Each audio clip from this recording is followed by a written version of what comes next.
Yeah, Dr. Dre is in full effect, and I gotta tell y'all a little something. Eazy-E is down with us. MC Ring, you know he's down with us. DJ Yella is down with us. Arabian Prince, you know he's down with us. Tony A the Wizard is down with us. JJ Fag is down with us. Timmy T, you know he's down with us. DJ Pooh Boy is down with us. Toddy King and Spade, they're down with us. My boy Ice Cube, you know he's down with us. I like to mention, so pay attention to where I'm from, Compton, but the tapes are from the Rhodium. My name is Dre, listen while I play. And by the way, I'm also down with NWA. Yo, Steve at the Rhodium is down with us. Slanging funky tapes, it is a must. We're number one.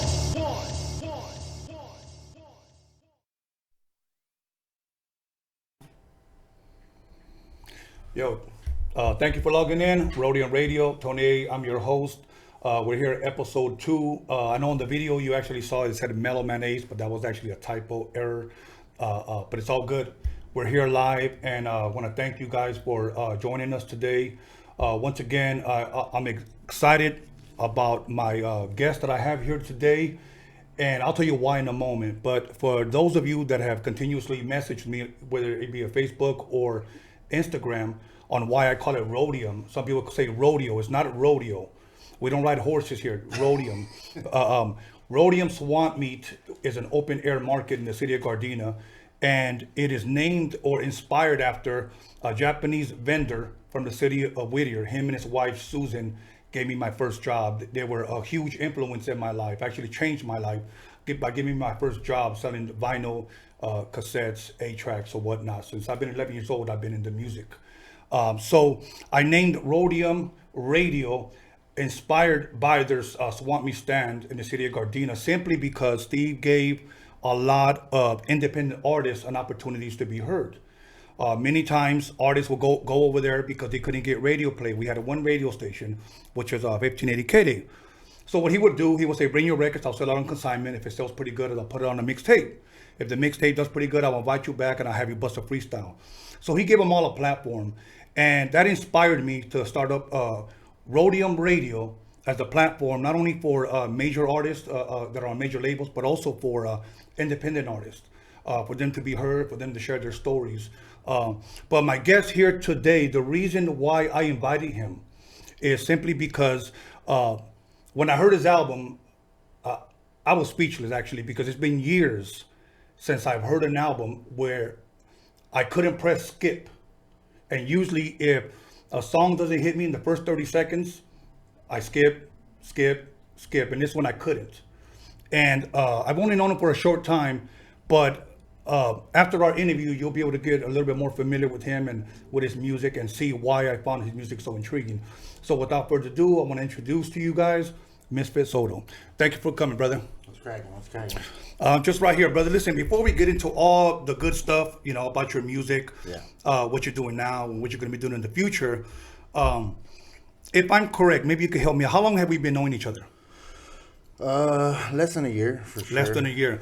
And for sure. If you remember how we met, it was actually on my old Instagram page before it got deleted. Right.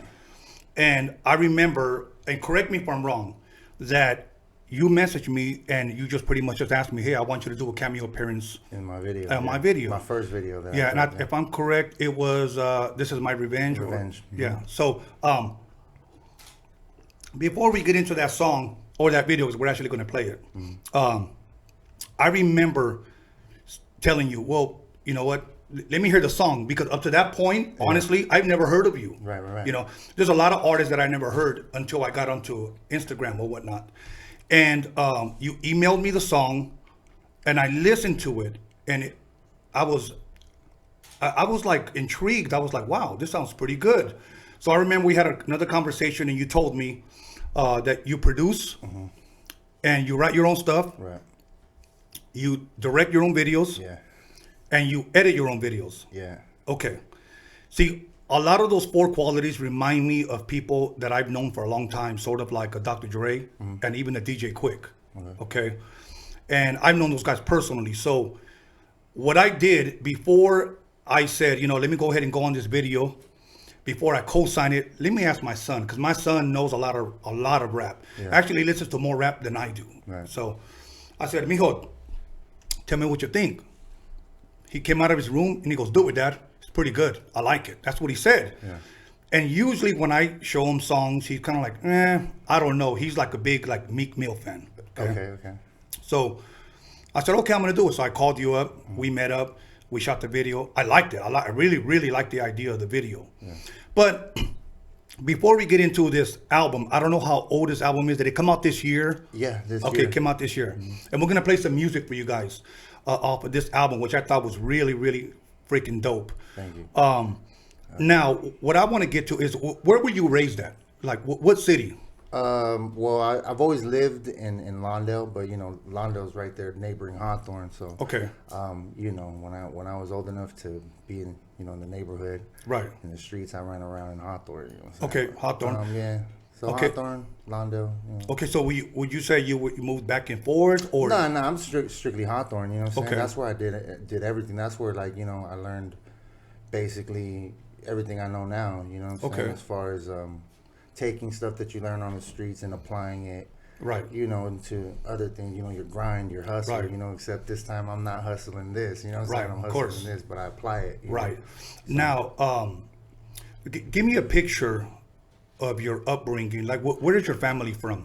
My mom is from Tijuana. My dad is from Tecoloclan, Jalisco. So, I mean, he came straight from a rancho out there, Right. And then they settled in Gardena.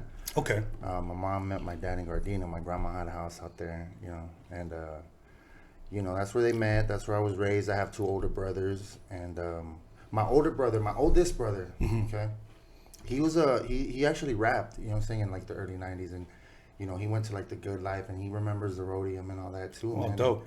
And like the first time I stepped into a real studio, I think I was about 11 years old in Hollywood. Wow. I went with him.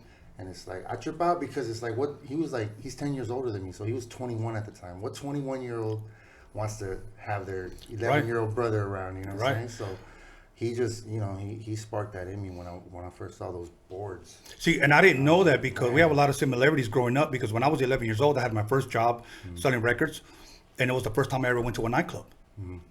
So at 11 years old, and like I always say, I always encourage parents, do not let your kids go into a nightclub. 'Cause I'll tell you, after that, all I thought about was women and DJing, bro, as a kid. So now, it's funny, I asked about where your parents were from, because every time I tell people where my parents are from, they're like, where in the hell is that? Like, they never heard of it, but it's from Mexico. My mom and my dad are both from the same town, and it's called Torreon, Coahuila. So a lot of people always say, "Oh, no, I've never heard of it." You know who heard of all the drug dealers? Every time I tell them, they're like, "Oh yeah, I used to pass by there all the time." Is that like in TJ?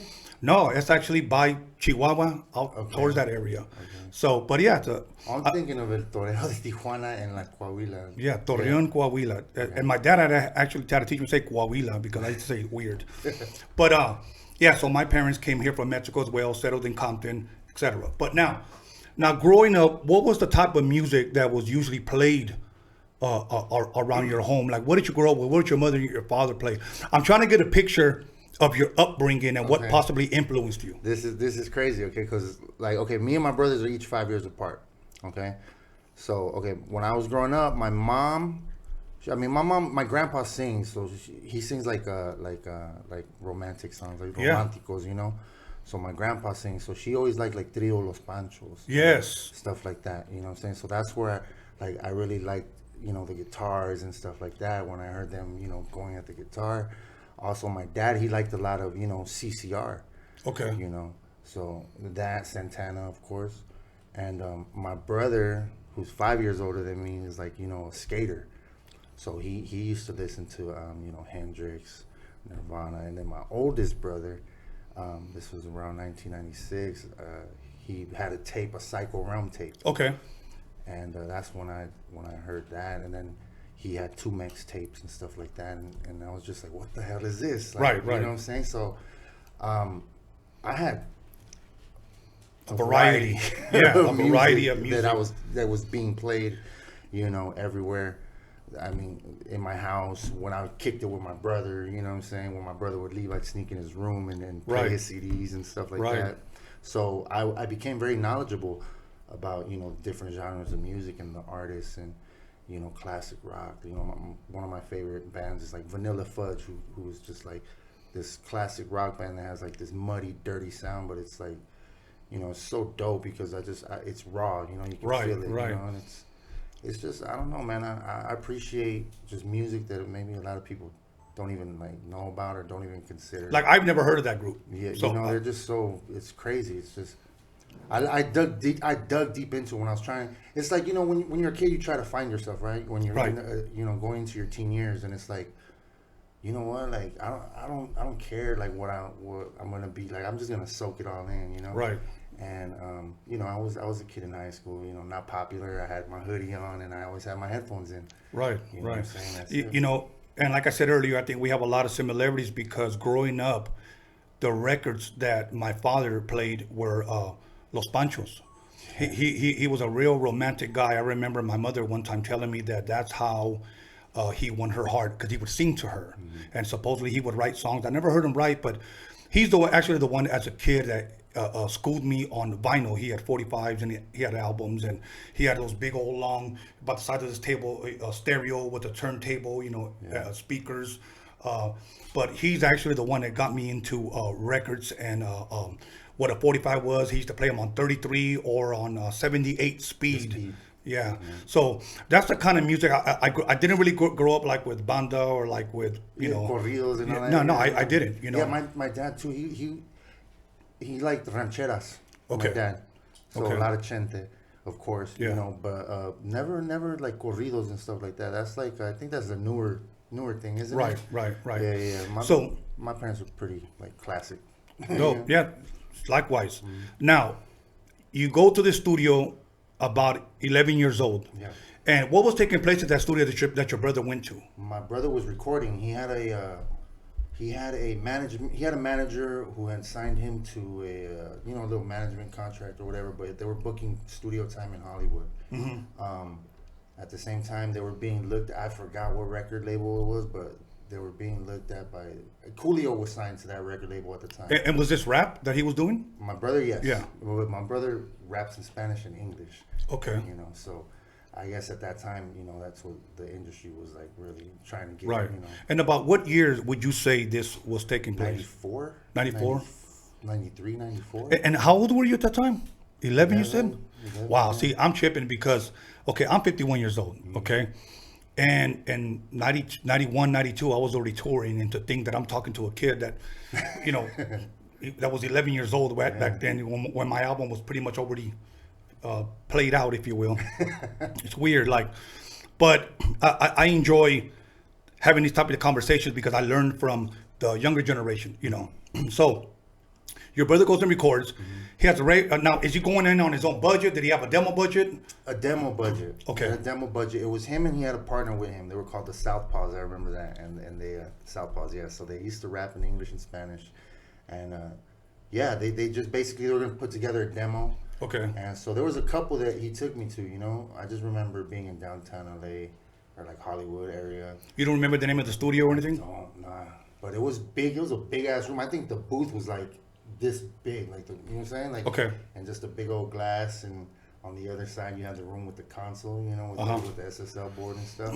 Oh, dope. It's crazy, yeah. So after that day, when, or if you will, what was the song, the group that possibly caught your eye, your ear, your attention, and said, where you thought, I want to do that? Psycho Realm, Psycho City Blocks, 1996. Okay, talk a little bit closer to the mic, because I need people to hear that, what you just said. Psycho Realm, Psycho City Blocks was a song in the year 1996. 1996. Like for me, when I started DJing, I shared this on my first episode with Mello.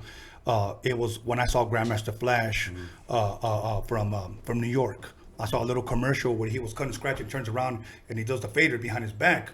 And I just thought it was like the most amazing thing. Yeah. Now, I had never seen a DJ cut and scratch in person yet, It wasn't until I went to VIP Records, and the owner, Calvin Anderson, has a brother named Tim. We used to call him King Tim, and I saw him scratch. After that, I was taught by a legendary DJ named Joe Cooley. So that was kind of like my upbringing. I saw it first. What do you mean? He taught you like hands-on, like your My protege? hands-on. That guy was my mentor. Oh, like Yeah. Rodney O and Joe Cooley? Rodney O and Joe Cooley, Oh, yes. dang, that's Joe crazy, Cooley, bro. I yeah, had yes. no idea. I was blessed and fortunate to have met a lot of legends, people, at least in my opinion, that I consider legends and pioneers of the game that actually taught me. That's dope. You know, to have a guy like Joe Cooley teach me how to DJ, you know, even though I was already DJing, but to take me to that next level, to meet a guy like Dr. Dre to teach me how to use the SP1200, to have a guy like Jinx come over and teach me how to sample even better, and to have a guy like DJ Quick pretty much, you know, give me all his sounds, you know, On them discs, yes, on the floppy disk. So I was blessed and fortunate. And all of those people came through this guy, Steve. That's why I'm always paying homage to him, because he opened the doors for me to meet a lot of these people. So you go to the studio.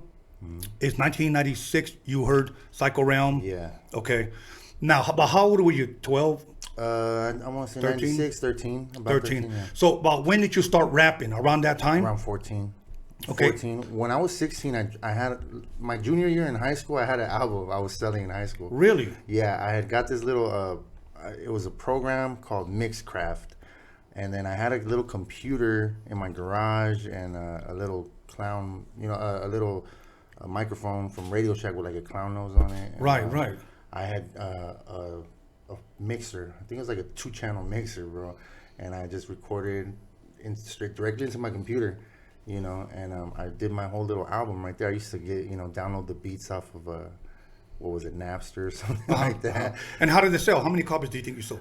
I sold a good, probably like 40 copies altogether. Wow. Not right away. Right. Word of just the homies supporting in high school. You know what I'm saying? Like, That's dope, man. yeah, man. My brother even bought one off me. It was dope. see, this is what that tells me right there, okay? And I wish that this younger generation, I wish I saw a little bit more hunger. I'm not saying that they're not, but let me give an example of what I'm trying to say. I've given people opportunities when I had my full-blown studio. We're talking about vintage keyboards, 24-track board, 48-track board. I had it all here. My Technique 1200s. Whenever you want to come and you want to learn, because you tell me that you want to do this, just come. Right. Throughout the years, I've had young, teenagers or whatever, and not one of them ever really came back. But Tone, this is what I want to do. And how would you say their words spoke more than actions, like, if you will, the other way around. Right. So I always tell people, if you want to do it, you're going to do it, man. Yeah. You're going to do it. And that's what that showed me, your perseverance, your diligence to do what you want to do. Let me give you an example. I didn't have turntables growing up. I didn't. I befriended people that I didn't like. And it would be like me going to school with you, and I didn't really care for you, but I knew you had Technique 1200s at home. So I would walk beside you. Hey, what's up, dude? How you doing, man? Hey, what are you doing this weekend? Nothing. Hey, I got $5 if you let me come over and practice. Right. And that's what I would do year after year. And, I'll be honest, I think I only had it was 1988, I want to say March 24th at San Marico Hall in the city of Carson. I had my turntables for 1 month. Some beat up old turntables, and I won my first battle of the DJ in 1988. Dang, there, that's dope. K-Day, matter of fact, Julio G from the K-Day Mix Masters were there, and he was the judge, and had a hall full of like maybe 600-700 people, and that was my first battle. And I actually had to sneak out of the house. I was 19 years old, and I had to sneak out of my house because I know I must have been about 18. I had to sneak out of my house so that. I had a very strict Mexican family. Right. Parents are old school. Yeah, we couldn't watch certain things or listen to certain things, So I literally had to sneak out of the house just to go in. I remember I won. And it was funny because I didn't know how to bring the big ass trophy home. Yeah. And I'm thinking, my mom's going to know, And I got a check like for $50. So what I did, I just put the check on the table and I put the money there to give it to her. Yeah. But I just wanted to prove to myself that I can do this. Yeah. And that's kind of what I see with you, and that's kind of where we're going. So now you're selling your CD, or what is it? It's a CD. It's a full-blown, like, 14-track CD. And now after that, did you get with a group? Did you start up in a group or? Yeah, after that, I got it together with like one of my homies from school.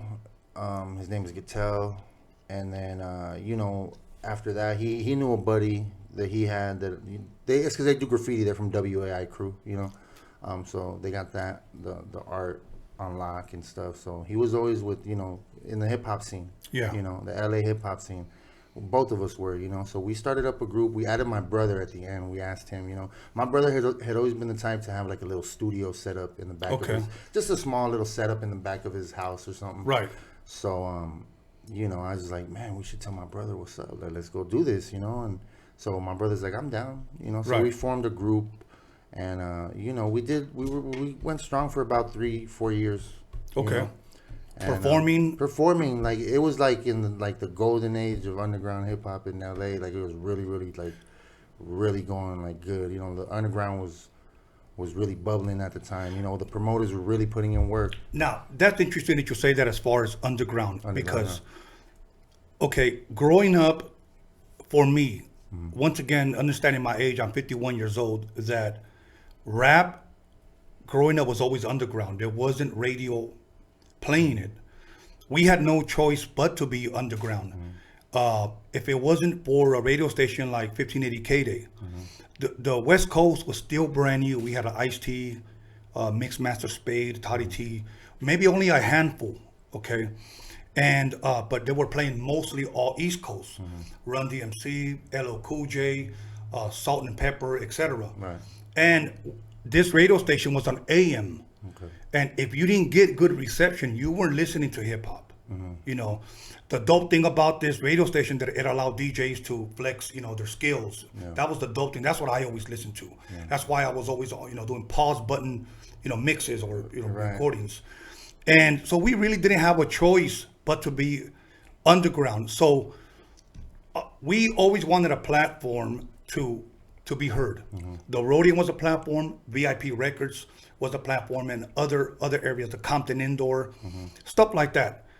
Now, growing up, now we're like 90, 91, our record side, we get signed to one of the biggest record labels in the world, which was Disney, had a record label named Hollywood Records. Now we're on the radio. Now we're doing videos, MTV, Yo MTV Raps, BET, The Box, our voices being heard. So we started hearing people saying, I'm underground. We're underground rappers.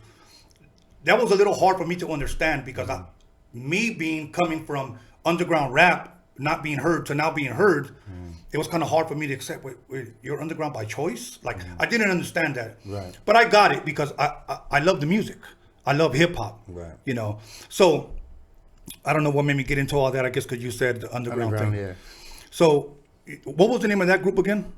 The group that I was in is called the Crooks, CRUX. The Crooks. And what inspired that name?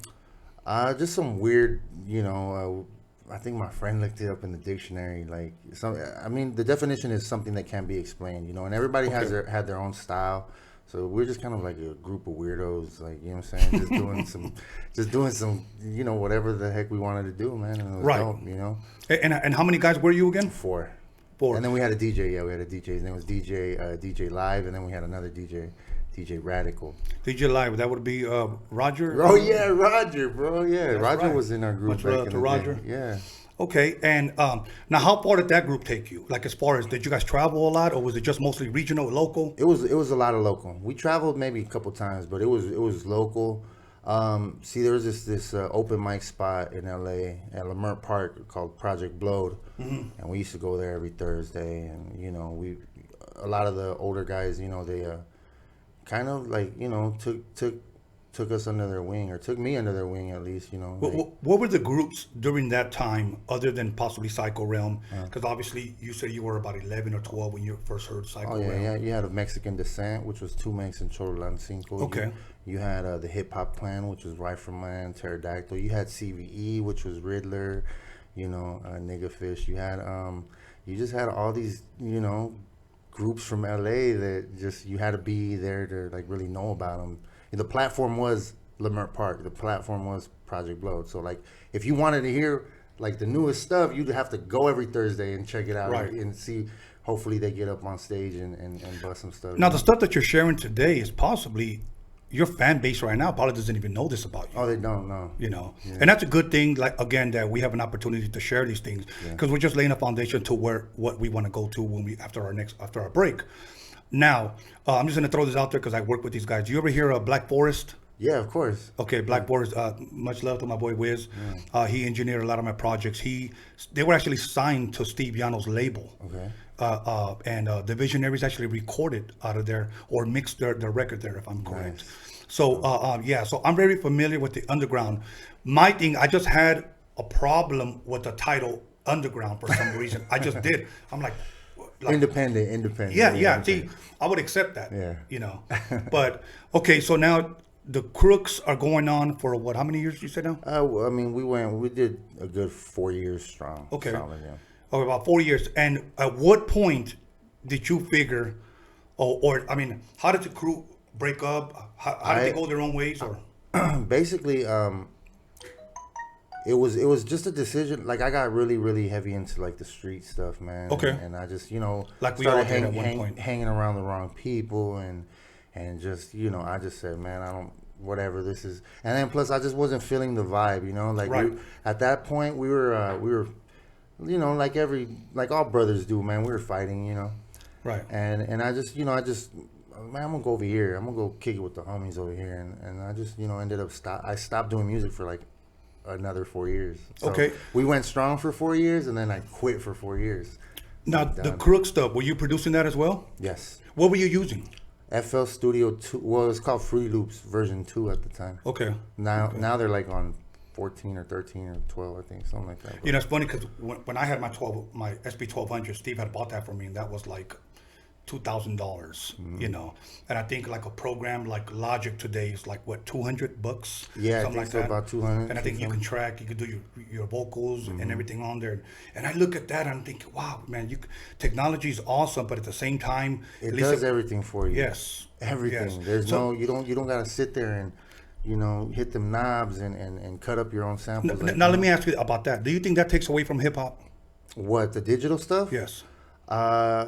It makes it easier. You know what? Just the sound is not the same. Like you can't compare the sounds you get from an MP, like the drums, or you just can't compare them. Even the timing of the drum, you can hear it when it's from an MPC. You can hear the hit, you can hear, right. And when it's digital, you can tell. You know what I'm saying? But right. It's like I appreciated those because my brother's homie, his name's Bago74. He used to do beats on an MP, right? And I could always tell even the snare was a tad bit millisecond late, but you knew it was an MPC. Right. You know what I'm saying? Right. And it was that's just so you see a guy, right? And it's just like, whoa, like dang, like that's crazy, like, and it's just the sound is amazing. So yeah, I think the digital does take away from like the real essence of how hip hop started, and right. But still, I try to, when I make my beats too, or I do my own little sound packs, I still sample from vinyl. Dope. I make my own my packs, so right. I try to keep it like that. But now, what was your rap name in the Crooks?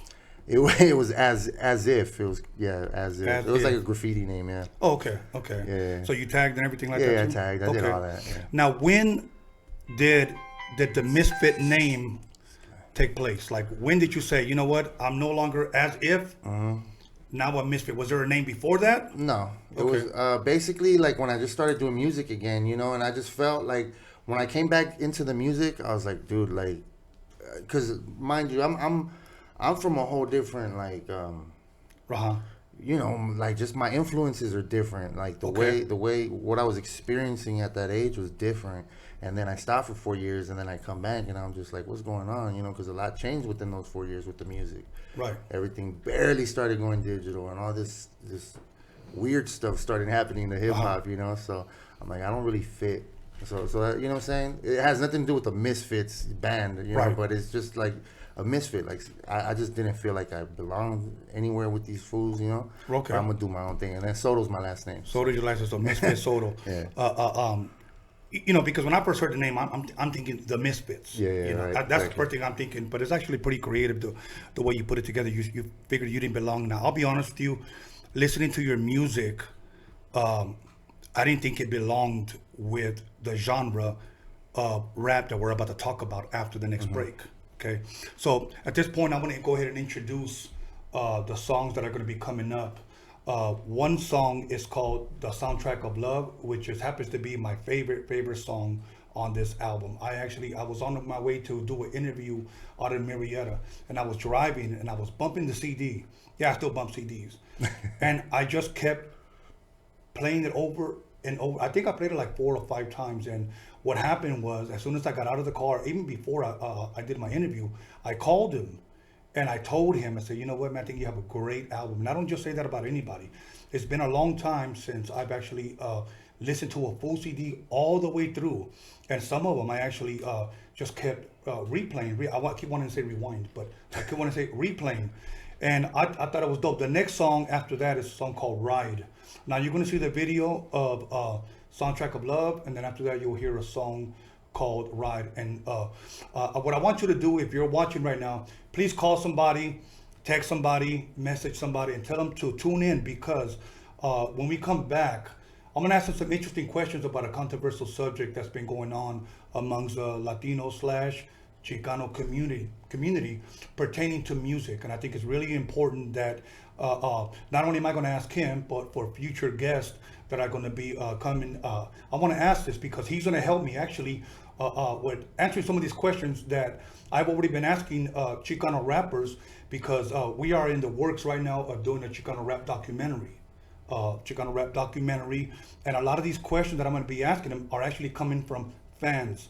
So I want him to answer me from a fan, where to ask him somewhere on the street, what is this, why that.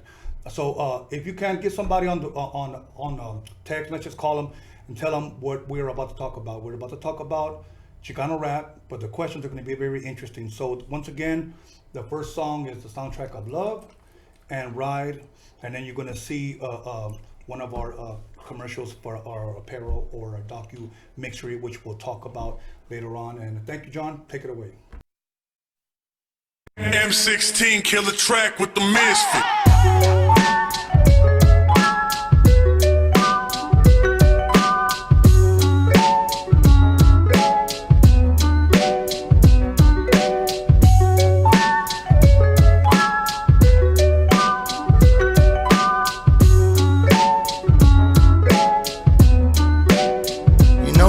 They don't love you, they don't love you.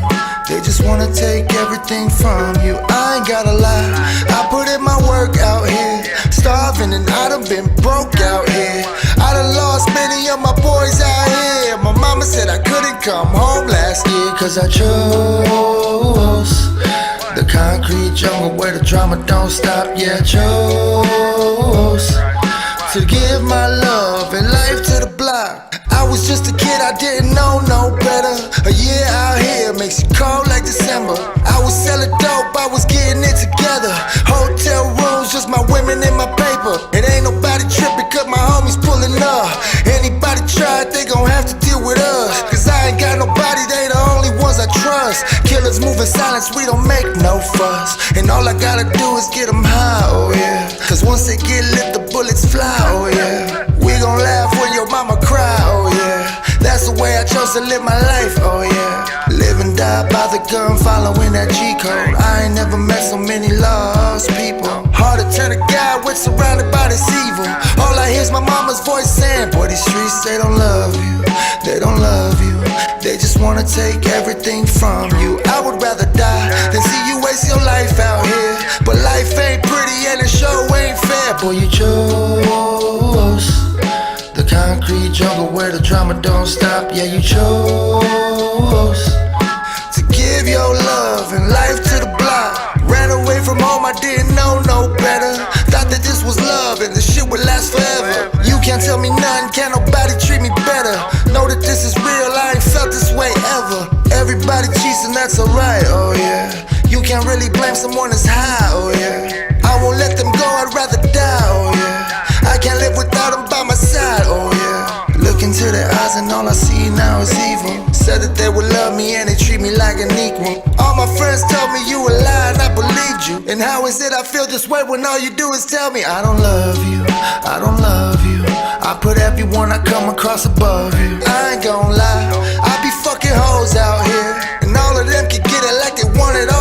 Girl, you chose the concrete jungle where the drama don't stop. Yeah, you chose to give your love and life to the block. Everywhere we go, you know we going together. A year out here and I ain't never felt better. She just wanna love me, I said fuck it, I'ma let her. She won't let me suffer in the coldest weather. Wasn't till I met her I feel right, oh yeah. All I need is a love to get me high, oh yeah. Part of me is gonna let it die, oh yeah. Best thing in my life I can't deny, oh yeah. And I don't see how anyone could ever mistreat you. Only thing I know for sure is that I need you. Girl, you ain't alone, I will never ever leave you. You ain't gotta doubt it for a second, don't you know that I love you? I love you.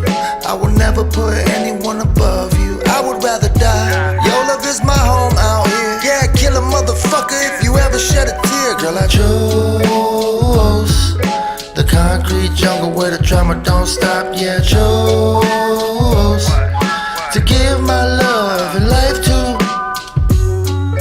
I love you.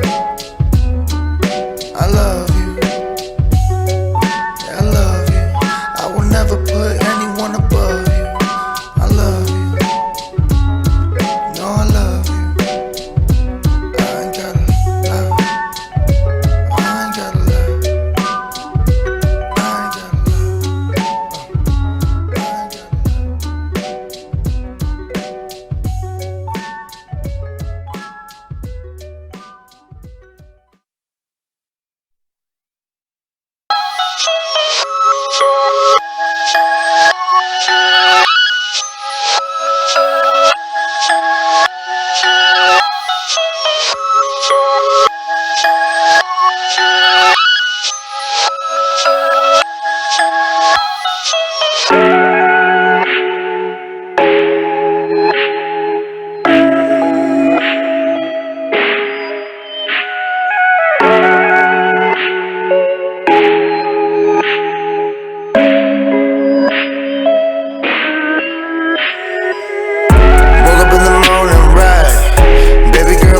side. And I know she ain't going nowhere. Cause no one's gonna love her like I love her. Baby, ride with me, ride with me, baby, ride with me, ride with me, baby, ride with me, ride with me, baby, ride with me, ride with me. Woke up in the morning light, can't nobody fuck with mine. All my enemies ain't no. Got a gang of motherfuckers that are gonna ride for me, ride for me. They gon' ride for me, ride for me. They gon' ride for me, ride for me. They gon' ride for me, yeah. Nah, you don't want these problems. I don't even gotta make a move. All I gotta do is bang a line. You gon' have some hitters after you. I got that love out here. A lot of these rappers don't like me, and I don't understand why, bitch, I'm in my own lane. You doing what I do is unlikely. And baby said she looking for a gangster. I don't even know what she meant. Cause no, I don't bang no set, but everything I did was for the power and respect. Yeah, the money came later. By later, I mean right now. I'm from the city of your neighbors where you gotta watch your back and always carry around your 4 pound. Cause the rules don't apply, You gon' be a savage, no love. You the type to break homies, keep them down, I'm the type to help a homie stand up. Some of these women got the best of me. I ain't into playing games. Went from being a dog to a man, Now I'm loyal as a dog and it's strange. And I don't wanna hear she ain't thick. Fool for some pretty eyes, fool for them lips. Fool for some thick thighs, fool for some hips. Fool for a pretty bitch, all about the chips. Girl, you better grind like me. Better think twice, thinking you gon' do me, grind me. Cause I ain't gon' let that be. If you down for a G, baby, stand by me, yeah. Woke up in the morning, right. Baby girl by my side. And I know she ain't going nowhere. Cause no one's gonna love her like I love her. Baby, ride with me, ride with me, baby, ride with me, ride with me, baby, ride with me, ride with me, baby, ride with me, ride with me. Woke up in the morning light, can't nobody fuck with mine. All my enemies ain't no. Got a gang of motherfuckers that are gonna ride for me, ride for me. They gon' ride for me, ride for me. They gon' ride for me, ride for me. They gon' ride for me, ride for me, yeah. Got me a ride or die my bitch. She don't switch sides and she don't jump shit. My baby loyal, my baby lit, and my baby know that you rappers ain't shit. That's on mamas. No, you don't impress her. She ain't impressed by the clothes in your dresser. Put on your diamonds and then go and test her. First thing she noticed about me, my potential. Okay, I'm a whole lot of hood with a whole lot of love, but they misunderstood. Taking my kindness for weakness, so I had to run up and show them what's good. That's a poop pop for that ass, boy. Knock you out your tube socks just like that, boy. Matter of fact, I Tupac your ass, and I guarantee there ain't no coming back after that, boy. Hold up, let me simmer down. What would happen to the movement if I left the crown? What would happen to the lives of my people now? Cause everybody know I'm the pride of my people now. Death before dishonor, enemies will get touched, no bambada. That's a done data in a room with a view and a scope plus your karma, But most of them don't give a fuck. Come to your city and they run up in your spot. Come to our city, meet you in the parking lot. Fuck around, homies gon' drop you like you hot, yeah. Oh, bitch, you think I'm playing? Ask a little homie, he gon' say that's on the game. Compare me to none, I ain't the same. Whoever love me now, hope that love never change, Woke up in the morning, right. Baby girl by my side, and I know she ain't going nowhere. Cause no one's gonna love her like I love her. Baby, ride with me, baby, ride with me, ride with me, baby, ride with me, ride with me, baby, ride with me, ride with me. Woke up in the morning light, can't nobody fuck with mine. All my enemies ain't no.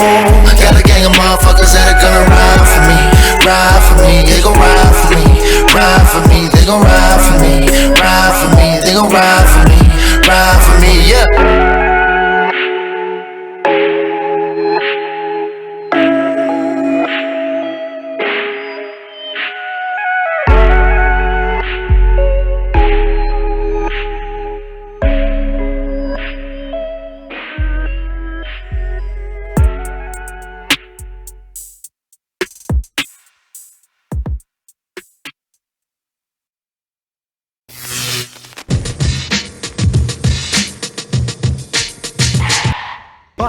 Yo, this is Young MC, and I'm kicking it here at the Rhodium with Steve and the Wizard Tony A. And I want y'all to check this out right quick.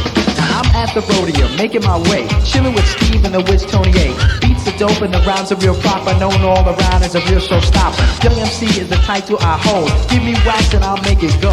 Steve came by, so I gave him juice, but now it's time for Tony A to get loose. Yeah, right. Get down, motherfucker. So cool and not a bore, and I'm looking for some action. But like Mick Jagger said, I can't get no satisfaction. Mirror, mirror on the wall, tell me, mirror, what is wrong? Can it be my daylight clothes, or is it just my daylight? Everybody shake your what? Everybody shake your what? Everybody shake your body. All right, everybody, thanks for tuning in. Once again, the song was Soundtrack of Love, which happened to be my favorite off that album. And I don't really say that about much people's albums today. You know, I get people on Facebook and on Instagram that shoot me messages all the time. Hey, man, you know, would you listen to my music? Listen to my music. And I try to, believe me, even though a lot of times I may not get back to you, you know, right away, but I do listen to it. The bad thing is this. A lot of the music that I've been hearing today, it all just sounds the same. About a year and a half ago, I saw Snoop do I think he was in New York, if I'm correct. He did an interview where he said in the 90s, no two rappers sounded the same. He said there was Dana Dane and then there was Slick Rick. He said they were similar, but they weren't the same. He said today, everybody sounds the same. And it's the truth. West Coast had their sound, East Coast had their sound. Now, me traveling from the East Coast back and forth to the West Coast, I almost feel like there is no sound. Everybody has the same sound. Mm-hmm. What separated Misfit to me was that it was different. I was expecting to hear some, you know, hardcore, possibly underground rap. Didn't know, but when I heard it, I just thought it was really, really different. You know, back in the '90s, we used to have at the record labels. Whether you're, you know, executive, there was a person that the position was an A&R position. They had the power to sign you. And one of the questions that they would always ask you would be this. After listening to your demo, what makes you different from everybody else? Today, it'll probably be hard for people to answer that question. I don't have to ask Misfit that. His album and his music, his singing, it spoke for itself. So that's why I invited him to do this interview, because I do believe that he is different. His music is different. And I believe that record labels should give him an opportunity. Somebody asked me, what genre of music would you consider him? And I would say, if you guys are familiar, in 1998, Everlast dropped an album. I think it was called YD Forward or something like that. And he kind of went, I don't know if it was considered alternative or rock, but he had singing, guitars and stuff. I would probably consider somewhere between Everlast and somewhere between possibly even a Post Malone. Somewhere in the midst of that. I wouldn't say he sounds like either one of them, but it would be very hard for me to categorize him, because I just thought he was that dope. I thought he was in his own lane. And that's why I invited him. And later on on our next break, you'll be able to hear some more of his music off that album if you haven't heard it already. So once again, we're back with Misfit Soto. Thank you for being here. Now, I'm just going to go ahead and kick it off. And I'm going to go ahead and ask you the question. And let's get into it. Because these questions and these answers are going to help me for the documentary that it is in production as we speak. Okay. When that's going to drop, I have no idea, but we've already started filming and we've already been doing interviews. So the questions that I'm going to ask you are, imagine you're walking down the street, somebody recognizes you, knows who you are, and begins to ask you these questions. How would you answer? So my first question to you is, what is Chicano rap? To me, Chicano rap is, Chicano, cholo music, gangster rap, gangsters, gang-related, rappers that rap to other, just to a small demographic of people, you know what I'm saying? Like, rapping to the neighborhood, or rapping to, just their messages, just, to other, Chicanos, you know what I'm saying? There's not really a broad, vision. It's just, it's kind of like, this is it. This is all I'm doing. And that to me is Chicano rap. It has really nothing to do with like being Chicano and being a rapper. Like, see, that's where the line is right now. Is people are trying to justify it, like, oh, well, you're a Chicano that rap, so you're Chicano rap. Nah, because that's not how it started out. You know what I'm saying? Chicano rap was like gangster rap. You know what I'm saying? And but if you were still Chicano and not doing gangster rap, then you were hip hop music. Latin hip hop music. So you had Latin hip hop and you had Chicano rap. Chicano rap was the more gang related stuff, Good answer. I've asked other MCs, other rappers who happen to be Chicanos, and many of them were actually stuck. They didn't know how to answer that. They just thought for a while. One guy actually answered and said, rapping to oldies. Like, that was his best answer. And this guy's been in the game for a long time. So, but I asked him the same way I asked you, coming from a fan who just meets you on the street, Now, here's another one. And the reason I wanted to test it out, and I put this on my Instagram before it got deleted, because this is my new one. For some reason, IG just decided to delete my ass. Okay. I put up a post and I tagged every Chicano rapper that I knew or that I know does Chicano rap, that's their music. I tagged them all. Okay. And I had about close, if not 4,000 followers. So, I had a little audience on my IG page. And I checked, and not one of them liked it or even commented. And the question was, now again, this is coming from somebody off the street that just happens to ask you, do you have to be Chicano to be a Chicano rapper?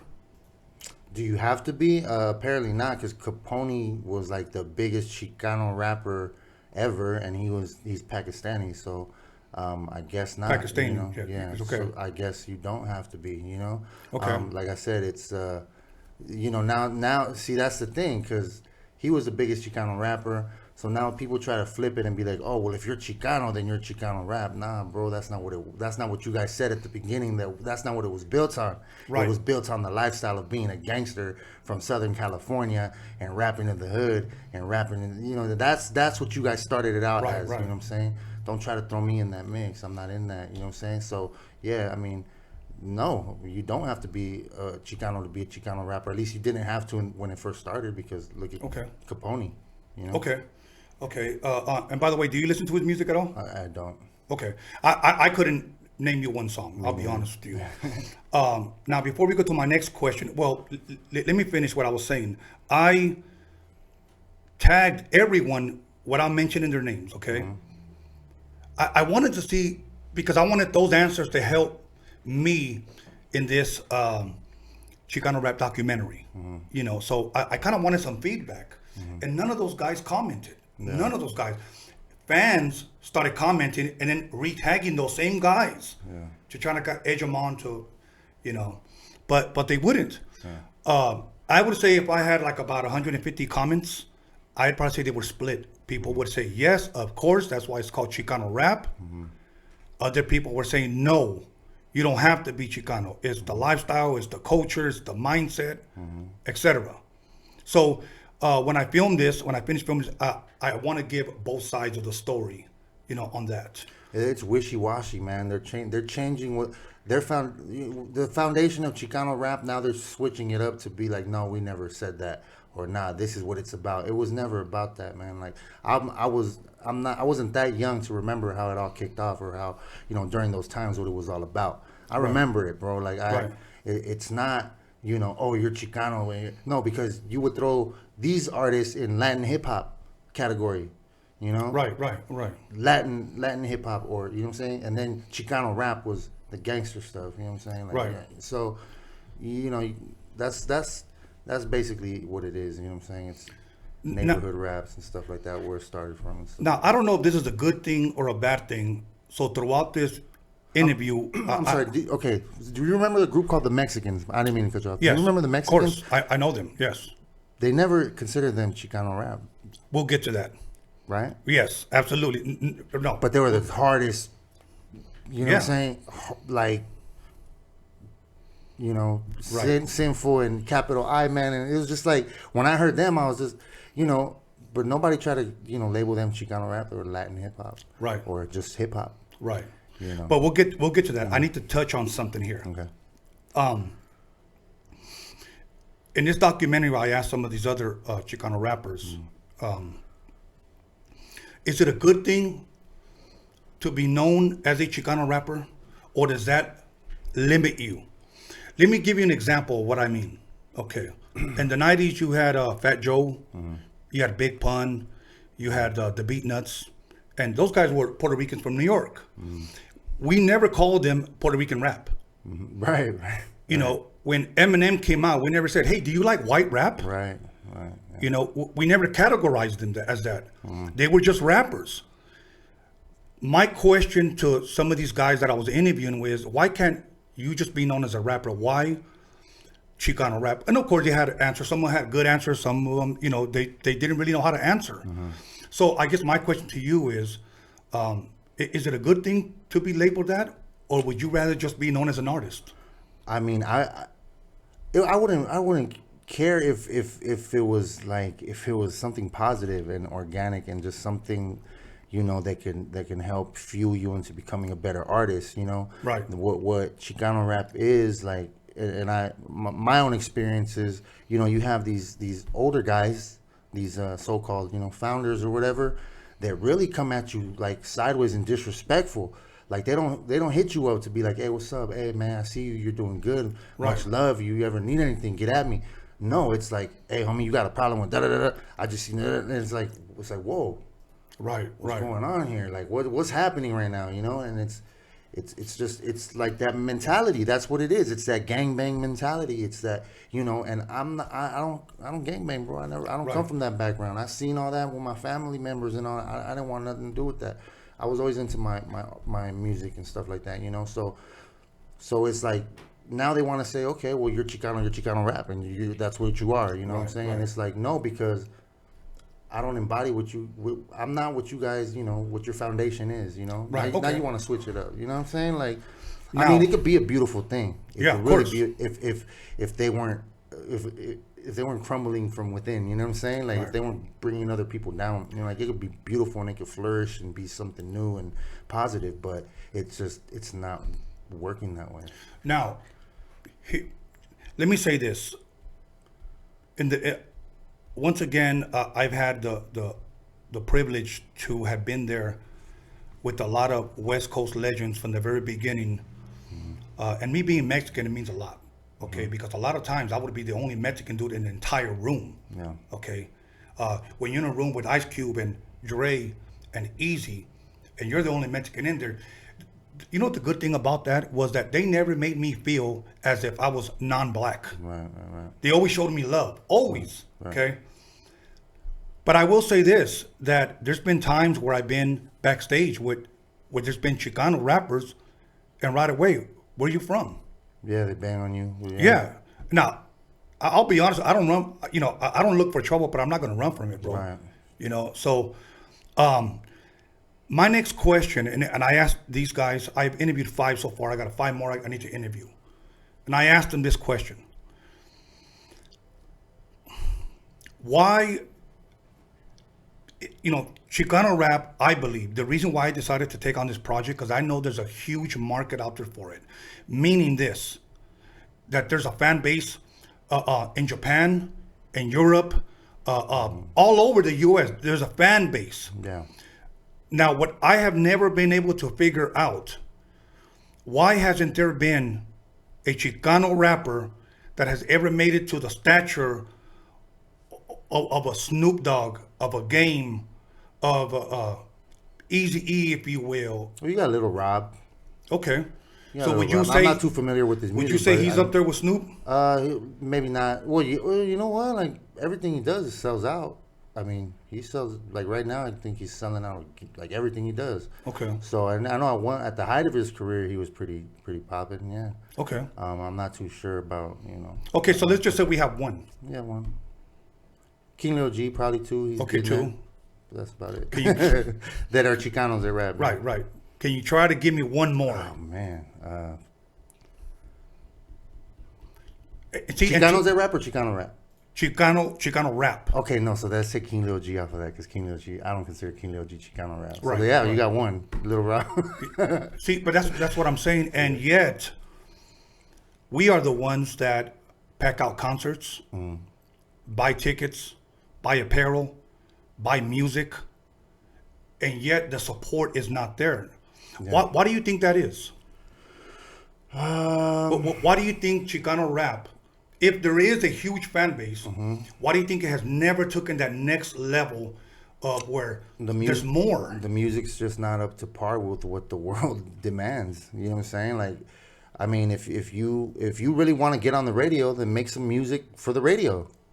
Simple as that. I mean, you can be prideful and be like, okay, well, I'm gonna stick true with, stick to whatever. But if don't complain about not being on the radio if you're not making the music that they want on the radio. Right. Stay in your lane, bro. Like, don't Right. complain about it. Like, oh, we never get no airplay, or we never do, because you're not doing what they want. Right. So therefore, and that's what they want is, remember, you're trying to get.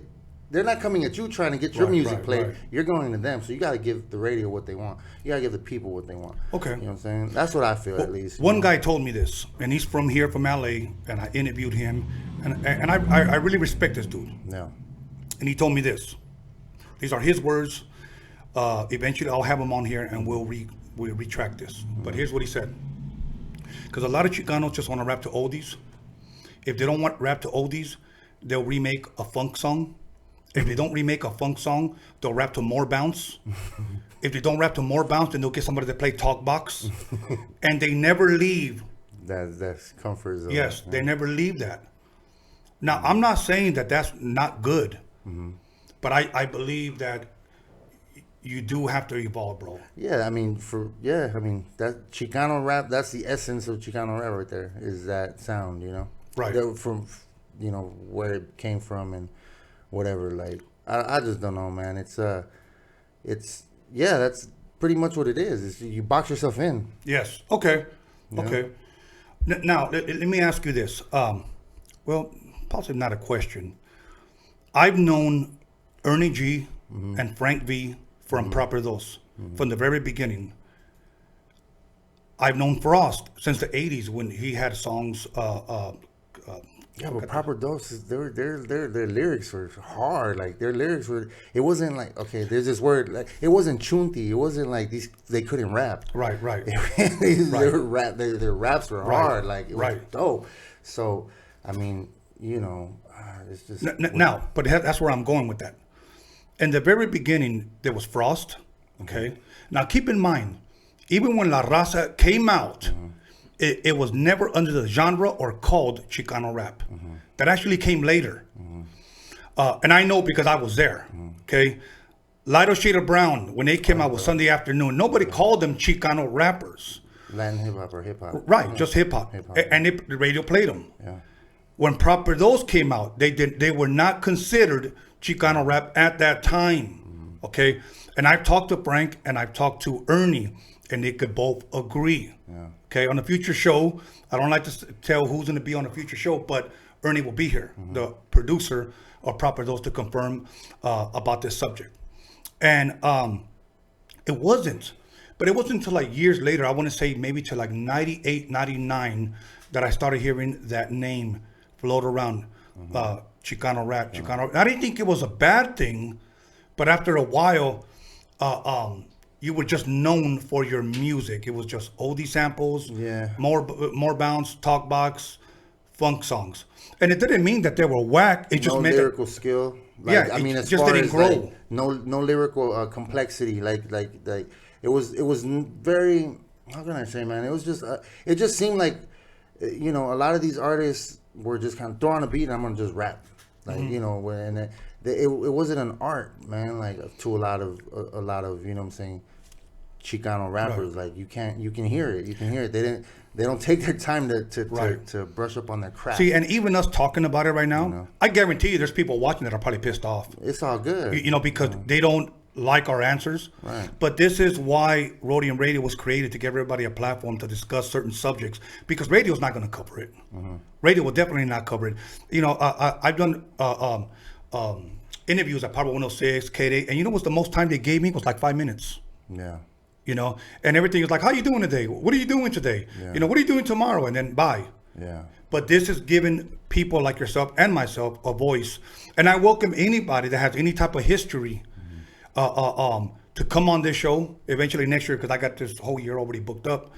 And we could talk about subjects like this. I think it's good that we have an open platform where people can share this, because I know people possibly will disagree. And if you want to leave a comment, negative or positive, I encourage you, go ahead. Honestly, I don't really give a damn. But I'm just saying, man, it's like, Chicano, like when it was a Chicano fan base that first supported me when I came out, Chicano rap. But my first really song that I came out with was called Chicano Rap, where I'm like telling you I'm not Chicano rap. And that was your first like track under Misfit? Yeah, that I put out, with my boy Tyrant. Now, why did you feel you had to do that? Because I already knew, because I was seeing my boy Tyrant at the time, or Cujo, going through the same thing. I'm like, bro, why are you Chicano rap? Like, I'm like, he's dope, talented as hell, and it's like, why are you doing this to yourself? And he's like, they're gonna do the same thing to you. Right. This is his words. Right.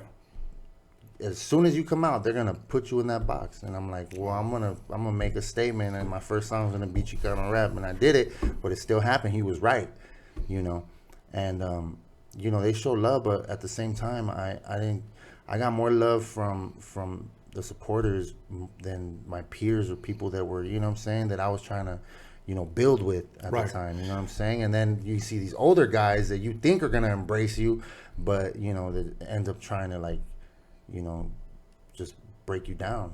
I'm going to say something that I believe is even more controversial. Okay. I was on the other side, because you've never heard anybody refer to me as a Chicano producer or Chicano DJ. Right. They just know me as Tony, the Wiz. Cool. I'm cool with that. I was raised with that. Okay. Now, but I've always had raza that if they had a bone to pick with me, it's because I was working with blacks. Yeah. Okay. Now, to some of them, I wasn't Chicano enough. Let me explain that. Okay. Once again, my mom and dad are both from Mexico. Okay. Half of my family was born in Mexico. I was born here. My family came from Mexico. I was born in the city of Torrance. We lived in Compton until I was about 9. Then we moved to Wilmington, where I was raised. Now, I did a documentary honoring a Japanese vendor from the city of Whittier, once again named Steve YANO and his wife Susan. They pretty much changed my life from 11 years old on up. Now, Steve believed that the next thing to take off was going to be Raza, was going to be Chicanos. That's why he signed Proper Dos. A lot of people didn't know that they were on SKANLESS Records and signed by a Japanese man who believed in that movement. He never called it Chicano rap. He just thought Frank was dope. Ernie was a dope producer, and he saw talent there. Yeah, there was, you know, a gang of talent. That's yes. hard. So what happened was I did a documentary because he passed away just a couple of days ago. It was 5 years. Okay, and I don't want his name to be lost in West Coast hip hop history, because through his stand there at the Swamp Meet, it was a huge cornerstone, a huge contributor to what we have today here in the West Coast. I mean, he didn't know that Dre one day would be a billionaire. Yeah, right. And one of the biggest producers, if not the best producer of all time, was there chilling with them at the Swamp Meet. Yeah. You know, making mixtapes for him. You know, at the Rhodium Swamp Meet. Now, when I finished my documentary, here's what I did. Okay. Now, I'm not saying this about all Chicanos. I'm saying this about this one specific page on Instagram. I hit them up because they had over like 75,000 followers, and they were averaging maybe like 33,000 views per video and 10,000 likes on a bad day on a picture. And they were posting up all these Chicano rappers. Okay. So I said, hey, I'm Mexican. I qualify. Let me hit them up. I wrote them and I said, hey, how you doing? I'm Tony A. I was the producer for the High C first album, half of the second album. I gave them my whole background pretty much. I worked with Dre, I worked with Cube. These guys would come to my house. I did mixtapes. The Rhodium Swamp Meet is the home of the West Coast mixtape, you know? And he said, okay, what can I do for you? I've never met this guy. I don't know who he is, but it is a Chicano-based page.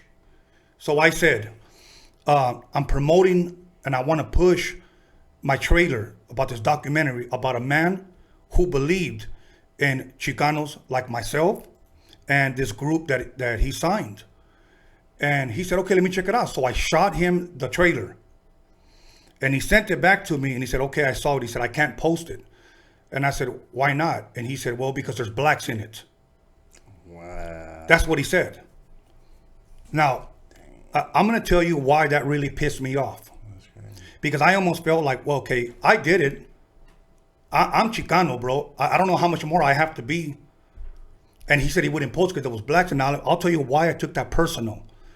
Because I have black family, which a lot of people don't know.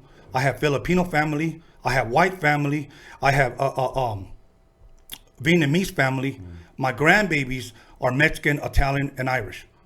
I don't have any prejudice, in me. My best friend is a black man. One of my mentors was a black man. And for me to hear that coming from my own raza, whom I'm turning to for help, and I asked him, would you help me? That's what I said. And he just said no, because of that. I really could have screenshotted that, post that shit up and let it go viral. It would have ruined this whole page. Yeah. But you know what? I didn't. And I think that is the problem, not with all, but with many, that with the guys that I interviewed, they all had one common tie, and this is what they said. I think the reason why none of us have really ever taken off is because we all hate on each other. Straight up. And that's what they said. Yeah, that's what it is. We all hate on each other. Definitely. So, once again, I'm a Mexican guy that was doing a documentary based on a stand at the Swamp Meet. Yeah. Steve, who believed in Chicanos, but that still wasn't good enough. Yeah, no. So. I mean, it could also be,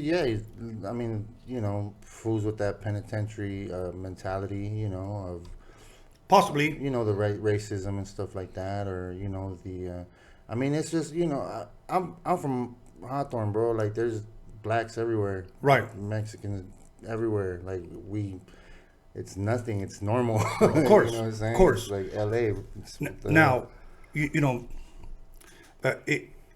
here's how I responded. When he said I can't, I just said real kindly, "Chinga tu madre." That's all I said. Okay, and of course, you know, he unfollowed me and whatnot. But when it comes from the Chicano community, I really don't get a lot of love. I really don't. And I don't let that bother me because I feel that I've always been in my own lane, and I you know what? I'm always going to eat. But do you mean the Chicano community as far as like artists? Artists. Okay, yeah. Artists. I mean, the Chicano community, like the supporters are crazy. Like they're dope, man. They're dope. They support you like to the bone. But yeah, within itself, within the structure of the Chicano artists, a lot of hating, a lot of I don't mess with that dude, or you know. I don't, I'm not gonna help him out, or I got this cracking, but this is all me right here. Like it's really just. Now, by me sharing what I said right now, and even just this topic, I'll probably get a lot of hate mail, okay, because I said what I said. But I speak my mind. I don't hold back. Yeah. Look I'm 51 years old, bro. Let me make this real. I know I got more years behind me than in front of me. What am I waiting for, bro? Right. Okay, so I speak my mind, and if this is the way I feel, this is the way I feel. And I'm thankful to have a guy like you here, not only sharing your side, but also helping me out develop more answers for this documentary that eventually it would be out, and hope people would support it. Yeah. Now, kind of changing the note a little bit because of time. I noticed something on Instagram a couple of days ago. Yeah. I'm on Facebook, but I'm mostly on Instagram. A lot of times people reach me on Facebook, and I try to reply to them in a timely manner, but it's mostly on Instagram that I'm on. And this guy, before I say his name, I know him very well. I got love for this dude. I do. I got his phone number. I've known him since the 90s. We were supposed to work together. And I got love for you as well. So I was going through, I guess, what do they call it? The search or the explorer thing on Instagram. And I saw a video of him. And I saw him mention your name. And I couldn't believe it. You know, he was saying Misfit this and Little One. You know, your lady told me you wear capris and you wear makeup. You know, I don't know if that's true, and I don't care, but he was like putting them on blast. Now, I know he's possibly around my age, and I know you're a little bit younger. Yeah. Okay. And then I went on your page, and you pretty much, not necessarily responded, but you kind of ad-libbed his video. Okay. I thought that was pretty hilarious. But once again, this is Night Owl from San Diego. Once again, I got love for Night Owl, and I got love for you. But I have to ask you. What happened? What happened? Okay, so this is like, I'm gonna be completely honest with you, right? My name got brought up in a conversation in Facebook because of the Untouchables, which is we had announced the release of it coming soon, and it's Untouchables is me, Little One, Shadow, and Conejo. Right. So I guess this guy Night Owl felt like he deserved to be a part of this, like he felt disrespected because us four came together and just did something without thinking about anybody. Like it was just organic. So he started, what do you guys think about this? And who's this guy? And this guy hasn't done enough to be able to do this. I should, like, and it's just crazy. It's like, bro, what are you doing, right? So then we ended up, talking, messaging back and forth or commenting back and forth. And I just told him, hey, bro, like, I'm not with all the shenanigans. Or he's like, hey, but watch out for Little. He doesn't like Little One for whatever reason. Okay. And Little One to me has been one of the most solid. Like people they could tell me Little One this, Little One that, Little One. I don't pay, because to me, he's been nothing but A1, like straight from beginning to now. You know what I'm saying? Man of his word. He's helped me out when I've needed help. Like, you know what I'm saying? Like shit just happens. Like, what the hell am I gonna do? Like he's definitely solid with me. Okay.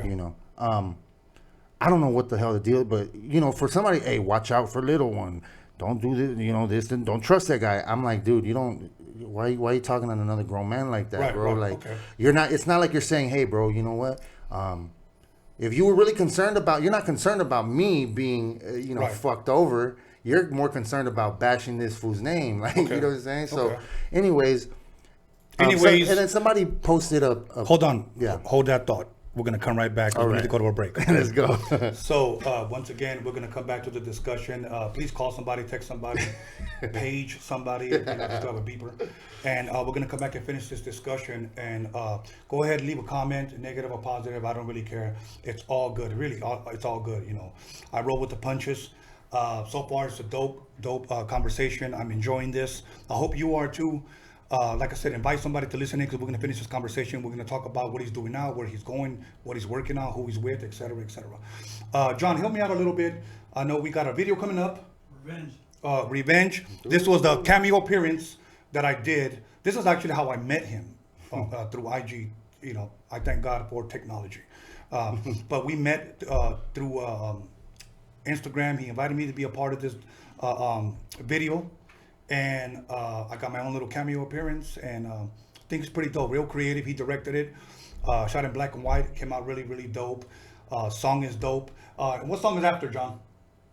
This is John Elkins, and he's helping me out because I'm a little bit slow today. But it's okay. We'll give you the title after when we come back. So stay tuned, and we'll be back with Misfit Soto, Tony the Wizard. Thank you.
God bless you.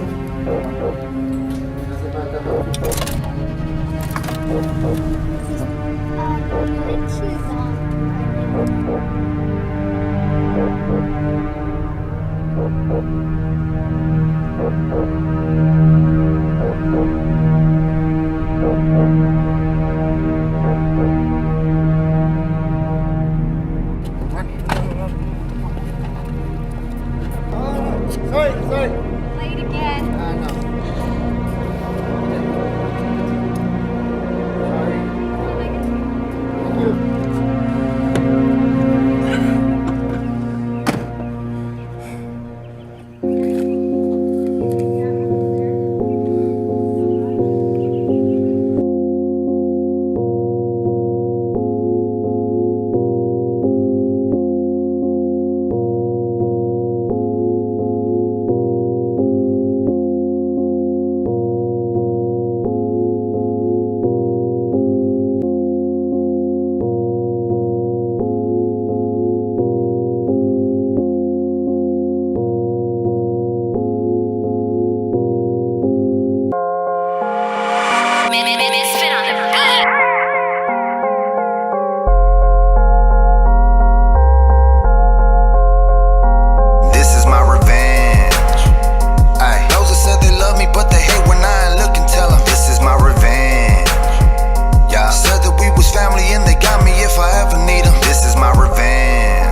backstabbing Ron Golds, get that OJ. Yup.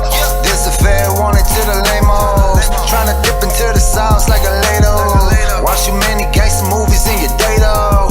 Try to mob it with the homies, but you afraid of. I got 1, 2, 3, 4, 5, 6, 7, 8 Mexicans at your door. They bullets make you levitate. All I need is one, only one reason nowadays to hop about the Maybach. I do it for the This is my revenge. Ay, those that say they love me, but they hate when I ain't looking. Tell them this is my revenge. Y'all said that we was family and they got me if I ever need them. This is my revenge. Ay, those I thought were loyal and I promised I would never leave them. This is my revenge. Yeah, those that try to use me to get rich, I'll show you. First they wanted problems, now they calling for a truce. Cause they see how I bishoped everybody for the juice. Used to leave me hanging, now I'm carrying the noose. Mama, I just killed a man, got a moosh. Won't you do the fucking honor telling haters where I'm from? Yeah, tell them how you told me, let them know I ain't the one. Tell them I'ma take him back to Janie's got a gun. Going round for round, I put 100 in a drum like. Yeah, before I wouldn't bother, I was passive, wouldn't holler. Fuck, I look like being a father, walking around without my honor. Let you take what I created and I press you for $1. We can take it back to Cyprus up in Chino if you really with the funk, huh? Popping pills more than you pop the trunk, huh? Popping off, let the mouth gon' have me popping up, huh? I'm turned up, huh? You can hear me running up, huh? Volume up to 10 with my pistol grip, pump, pump, pump on my lap, bro. This ain't bout no cash flow. This about giving these motherfuckers what they ask for. It's been a while, yeah, been a while since I last. So give me all your hate, cause I know love doesn't last. No revenge. Ay, those that said they love me, but they hate when I ain't looking. Tell them this is my revenge. Yeah, said that we was family and they got me if I ever need them. This is my revenge. Ay, those I thought were loyal and I promised I would never leave them. This is my revenge. Yeah, those that try to use me to get rich, I'll show you how. All y'all pussy-fied, see it in your eyes when you telling lies. So-called friends dirt your name till your fire dies. Even at my worst, y'all couldn't fade me on your second try. Severed ties turn to severed heads and several alibis. Second guessing be like sending shrapnel at your state of mind. You that second letter, boy, on my click the seventh kind. Trying to buy some time since you noticed I ain't selling rhymes. Your name on the list cause you ain't loyal, homie. Bottom line, real recognize real and real recognize truth, but real recognize fake, so real recognize you. I learned real from real ones and learned shucking job fool. Been grinding since 10, I was real standing 5'2". I know the God said revenge isn't mine, but Lord, I'm a sinner, had to do it one time. Oh yeah, yeah, I forgave them in my heart. Hope they can forgive me, cause I told them from the start I ain't the one. That's all my life, I ain't the one. I will never fall, got the upper hand, I will never let it go. I ain't the one. I ain't the one.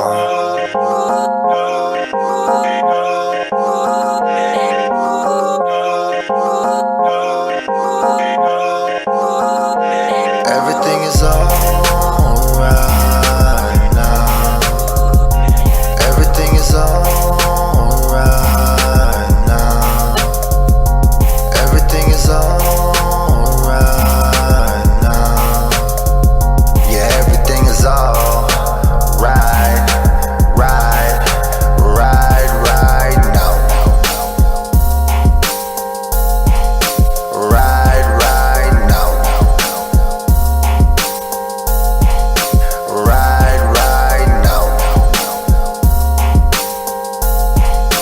Right now. Yeah, I know that God said revenge isn't mine, but Lord, I'm a sinner, had to do it one time. Oh yeah, yeah, I forgave them in my heart. Hope they can forgive me, cause I told them from the start I ain't the one. That's all my life, I ain't the one. I will never fall, got the upper hand, I will never let it go. I ain't the one. I ain't the one.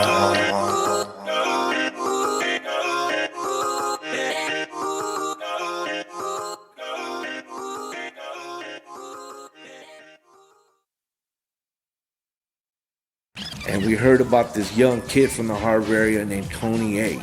And he was a DJ, Holmes, and he was going in with the big stars, you know what I'm saying? And he was like one of us going in and infiltrating inside of all these MCs, you know what I'm saying? A Rhodium mixtape is just mixed of different types of music, no matter what genre it is. And like I said, it's like making your own musical movie. When La Raza came out, man, I just, even the amount of sales of the single of La Raza that got moved out of the Rhodium was crazy, bro. And that song just got played and was played in all the stands over there. And I was blessed to go back one time, even see it, and I want to say in 91 or 92. Although they were not black, they were Oriental, Asian, whatever you want to call them, they were cool. And they embraced everybody, blacks, Latinos, whoever came to the swap meet to want to buy music, they were record people.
I know you tired of the wait, I'm tired of showing love and only getting hate. Fake love all up in my motherfucking face. And I ain't saying that they wanna be me, oh no. Mostly keep their distance when they see me, oh no. And I ain't fucking changing, I ain't fucking changing at all. Yeah, you know what I'm saying, I never did nobody wrong. Why they wanna see me fall down? Why they wanna see me 6 feet under the ground? With the 38 and the earth in 6 rounds. All because they never found love where it counts. Now is it my fault that so many people love? How you turned that into something so ugly? I used to be the type to beg you to love me. Give me all your hate, you won't get none back from me. No, no, no, oh no, you won't get none back from me. Oh no, you won't get none back from me. Oh no, you won't get none back. No, no, no, oh no, you won't get them back from me. Oh no, you won't get them back from me. Oh no, you won't get them back. I don't understand how a grown man like drama. How they walk around, no heart, no honor. They don't fear God and they don't believe in karma. Praying for their life when they running from the llama. That's what that talking get them. Fucking with the ones that don't know how to forgive them. Land of the living, no one worry about heaven. Demons on your head, it's too late for a reverend.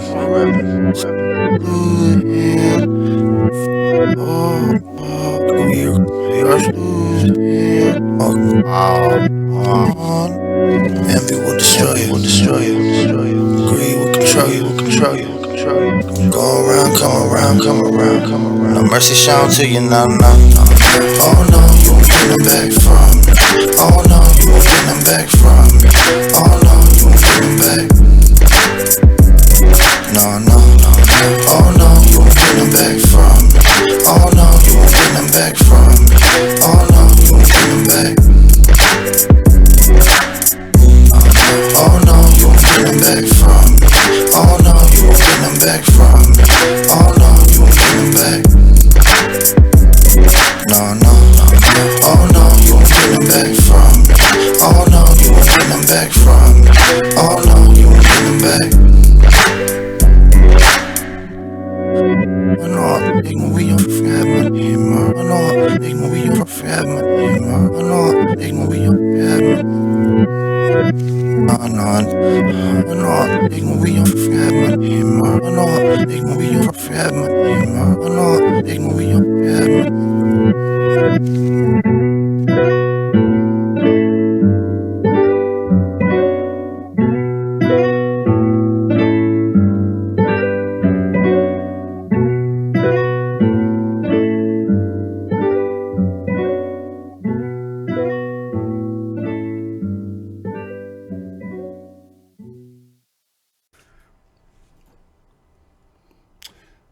Thank you for tuning in and holding on, listening to that dope music. That was Get It Back off the album Embrace the Breakdown. I had a hard time remembering that one, and I usually have a good memory. But Get It Back, that was a dope ass song right there. And I like to brag about artists that deserve the credit that they deserve. You know, I believe there's a lot of artists still out there that are not getting the recognition that they deserve. But this man's getting it here, and he's going to be getting it eventually because I believe that he has the potential to really do something great, something big. I mean, put it this way. I've told my boys right here, my boy John and my boy Daniel, I could see him performing at Coachella. You know, I could. He does his own production, writes his own lyrics, directs his own videos, edits his own videos. So really, with him and his talent, sky's the limit. So once again, we're back with Misfit.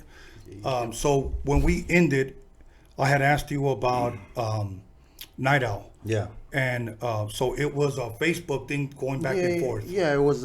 You know, when we had released the artwork for the Untouchables album, Night Owl was on Facebook, and I just started getting tagged in these comments, and then you know, Night Owl was like, well, "What do you guys think about this guy, Misfit Soto? Anybody know who he is? He hasn't done enough to, you know, this." And like, he just had negative things to say about me, and he doesn't already like Little One, and you know, Shadow and Conejo. Like, I mean, I don't know why it turned into a negative thing. So we ended up talking back and forth, and like I said, he just started, "Hey man, be careful for Little One, he's shady and stuff." I'm just like, all right, dude, whatever. And then I guess there's a video of him, and he had an altercation with another artist called Spanky Loco, right? So this video, you know, everybody knows what the video is. So I had commented because it was a joke, but it wasn't aimed at Night Owl. It was more aimed at Spanky, you know, like but I guess, you know, Night Owl took offense to it, you know, because in the video I put that fool Spanky, or I put he be dropping slappers, you know what I'm saying, like. Right. But I was aiming it towards Spanky, just messing with him because I know Spanky too, you know. I didn't think like, oh, this is gonna get this guy mad or whatever. So I guess that was the I hit up Shadow. I'm just like, "Hey, why is your homie tripping?" You know, and he goes, "Oh, well, he feels like you were talking, you know, disrespecting him on a post." And I told Shadow, I was like, "Look, man, tell him." Before this video surfaced that he did, I told Shadow, tell Night Owl that it wasn't directed towards him. I didn't mean no disrespect towards him like that. I was just commenting on the homie's post, you know. And so Shadow comes back with, "Okay, well, all he wants is an apology." I'm like, nah, like, I'm not gonna apologize. I'm telling you right now, I didn't mean to disrespect him. I'm not gonna apologize because he feels disrespected. That sounds like a personal problem, you know. I'm telling you right now, I didn't mean no disrespect, but if he wants to take it disrespectful, that's his pedo, you know, that's his problem. And then, you know, after that, it's just his post, you know, he did a post talking about, you know, oh, F this guy and F this dude, and he's a bitch, and I'm just like, all right, bro, whatever, you know. Why do you feel that whether it was him or other people would say you haven't done enough? What do you think they mean by that? Because I'm not as old as them, I don't know. I think I've done pretty good, like from like an EP and an album. I think I've made, you know, like, I don't know, man. I think I've made it okay for a lot of artists to kind of get out the comfort zone. I feel, I mean, I've had a couple artists like tell me that, you know, like, man, you know, you kind of made it okay for us to go here this way or do this and try this and that stuff, you know. I mean, there's an artist named Macavis who's dope as hell, and he's just kind of like, he DM'd me one day and he's like, man, he's like, you kind of gave me the courage to release this, right. You know. So I mean, that's always a good thing when somebody tells you that, you know. But I mean, I don't know, because he's got 1,000 albums out, and you know, I mean, I always say quality over quantity. You know what I'm saying? I don't know. I can't. Okay. Have you ever met him? Never, bro. Never. He's just started. He really just like was mad about the whole Untouchables album. From the first post that I seen, it's just, I don't know why he just dragged me into it, as far as like, what do you guys think about like starting getting opinions about me? Like, what the hell, dude? Like, I never even talked to you, never even met you or anything, you know? It's like, now, why are you speaking negative about me is what I wondered, you know? So then, like I said, I smoothed it over with him in Facebook. Like, look, man, agree to disagree, whatever. And then, you know, but I mean, that guy's just, you know, I don't know, he's mad at the world, bro. Okay. Before we get into that Untouchables album, who's a part of it, when it's dropping, or if it's already out, I'm not sure, but we'll get into it. But let me give you a hypothetical scenario. Since you've never met this guy, and again, I have love for Night Owl. I've been knowing him for a long time, and I have love for you. So I don't take sides, but I'm asking questions because I do believe that this is something that your fan base, his fan base, and the Chicano fan base would like to know. Okay. Say you leave here, walk into a liquor store, and he's walking out, and you see him. What next? I'm gonna be like, well, I'm not gonna. I mean, the guy's like 68 or 50 something. Like, he's an old guy. I'm not gonna like bully him. Like, I'm not gonna do that. But I'm gonna be like, I'm definitely gonna ask him like, what's up? Do you have an issue, and what do you want to do about it? You know what I'm saying? Like, I'm always a firm believer in I'm gonna always defend myself. So if anything comes my way, I'm gonna deal with it. But I'm not a bully. I'm not gonna go pick on somebody like that. Right. You know? And you communicating with him on Facebook? I communicated with him through Shadow. This Night Owl knows that I wasn't trying to disrespect him. That it had nothing to do with him. He was just but he wanted me to bow down and apologize, bro. And I'm a grown ass man. I got kids, bro. Like, I'm not gonna I'm not gonna bow down to you because you think that I owe you an apology when I wasn't. I'm sorry you feel disrespected, but I'm not gonna apologize for something like that. Like, no, because you know what I'm saying. Okay, well, that still has to be resolved, and hopefully it does, because, like I said, I got love for both of you guys. Yeah. But I just have to bring that up because that's what I saw. Nobody told me about it, and nobody tagged me, and nobody, told me, this cheese man. I saw it, and I ran into it. And so I wanted to ask you. So now moving on, you talked about this album that we just played, some of the songs. Embrace the Breakdown. Yeah. When did that drop? Embrace the Breakdown. That dropped April 19th of this year. Okay. Yeah, April 19th. Now, I've asked artists like Quick and Dre when they did their classic albums, what was your mindset? When, like, I asked Dre this about the Chronic album. That was actually one of the last times that I had a conversation with, and his answer was really short. I said, how long did it take you? I thought he was going to tell me about a month, and he actually told me it took a year. It took me a year to do the Chronic album. So I was surprised, because I know within a year or two he did the NWA, the Eazy-E, the Michelet, the DOC, Above the Law. He did a lot of projects with a short span of time. So for him to say, this Chronic album took a year, so I asked why, and he said because it had to be a hit, couldn't be a miss. What was your mindset? How long did it take you to produce that record? Because I thought it was really put together really well. I had about I had about 5 songs that were already out, singles that I added onto that project. I just released them singles like that. But then I said, you know what, I'm gonna do this project. So I think there's 17 tracks on the project, and these were singles that I was releasing like week after week. So I said, you know what, I'm gonna grab these and I'm just gonna add them to this project. You know what I'm saying? So they were fairly new. Like week after week, I was dropping videos for like 9 weeks straight. Wow. Through Latin Beast. Shout out to Latin Beast. But yeah, so at that time when I said I'm gonna do this album, I was going through a lot of just I was isolated a lot. I was going through a relationship, like a breakup. Which, when you're going through stuff like that, you just don't want to be around nobody anyway.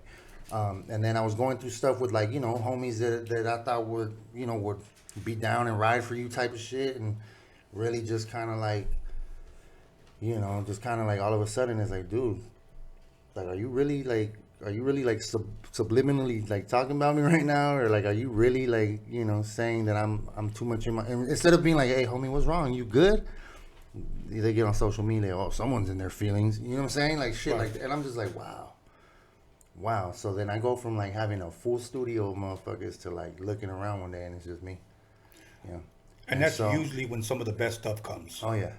And that's when I started recording that album.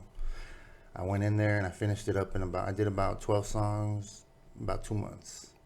That's dope. 2 months, yeah. That's dope. That's really, really dope. I mean, because one word, if I had to, now somebody may say, you're D-writing this guy too much. First of all, I don't D-write anybody, okay? I didn't create I wasn't inspired to do Roadium Radio to dick ride any artist. We don't dick ride here.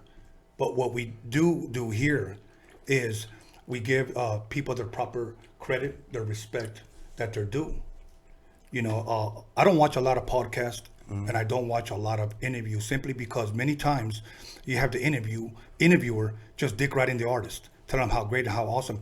It's okay to give them the proper respect, you know, to give them their credit, like yourself.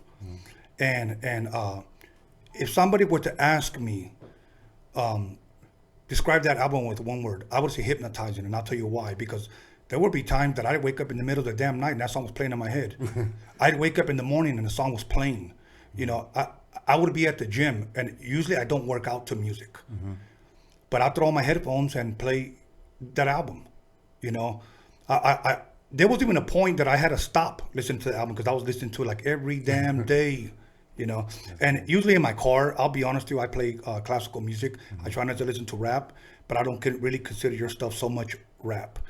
But anyways, so moving on from this album now, first of all, before we move on to the Untouchables, where can people purchase this album? The Embrace the Breakdown? Yes. Well, we had hard copies. I think we ran out. I think we sold out of hard copies. But I know you can get it on all digital platforms available. Spotify and all that. Just look up iTunes, Apple Music. Yeah, just look up Misfit Soto and Embrace the Breakdown will pop up. Yeah. Dope. So that's where you guys can get it. Now, we go to the Untouchables. Who are the Untouchables? Is that the name of the album or is that the name of the group? It's the name of the group. Okay. It's the name of the group, and it's basically started with Conejo and Little One having a discussion. Okay. You know, they were gonna hook up with Shadow and do an album. They said, well, an album may be too much. Let's just do an EP. Shadow from? Yeah, from San Diego. San Diego. Yeah.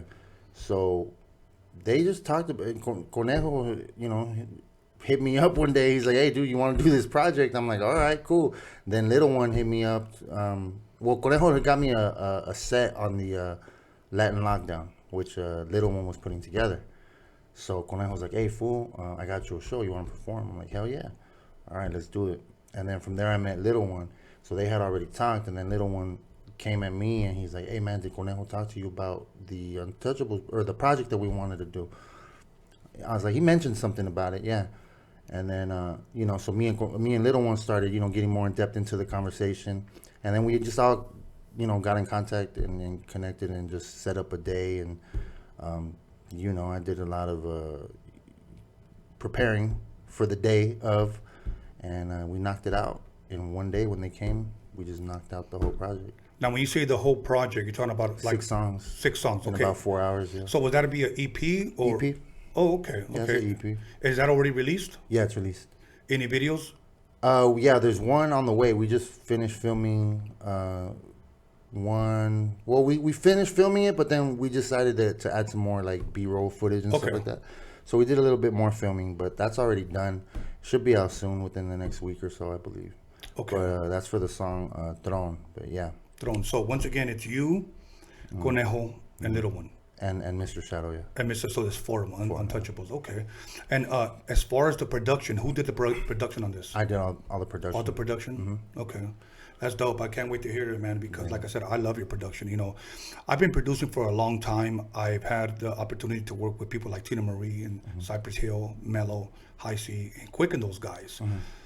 But, you know, when somebody's dope, man, you have to give it up. Yeah. You know, you have to give it up. And I really, really enjoyed listening to your shit. I thought it was really fucking dope. I like your voice. I like the way you EQ your sound, your vocals. Thank you. Yeah. You know, everything, man. It's, you know, and I knew, see, and I'm not just saying this about Night Out, but I'm saying this about anybody who may have anything to say something about you, is this. You shouldn't even be considered with the topic, in my opinion, of Chicano rap. Thank you. Yeah, no. You know, I don't get it. Like, people heard your songs tonight, so I don't know how that could even be in the conversation of, you know, if I would have put together a DJ group, for an example, me, Joe Cooley, and let's just say DJ Rectangle from San Diego, okay? And I bring, let's just say you're a DJ, you're dope. I don't know if there would be anybody telling me, you know, why you bringing this young guy? Right. You know, if anything, we should be the ones setting the example, you know, mentoring you. Right. You know, we're welcoming you because you're the next generation. Yeah. You know, so I don't really know exactly how those people meant those things, but I think it's all good, bro. And you know what? Which is what Conejo did for me, like, which is, like, Conejo, like, he was the only one to reach out. Like, you know what I'm saying? Maybe not the only one, but, like, he definitely reached out early on. Like, what's up, man? Hey, keep flooding the game. I see you. I'm like, what the fuck? Oh, crazy. Right. Next thing you know, what's your number? I shoot him my number. I don't hear from him for a month. Right. I'm like, okay. Next thing you know, I get a text message. Video shoot, pull up.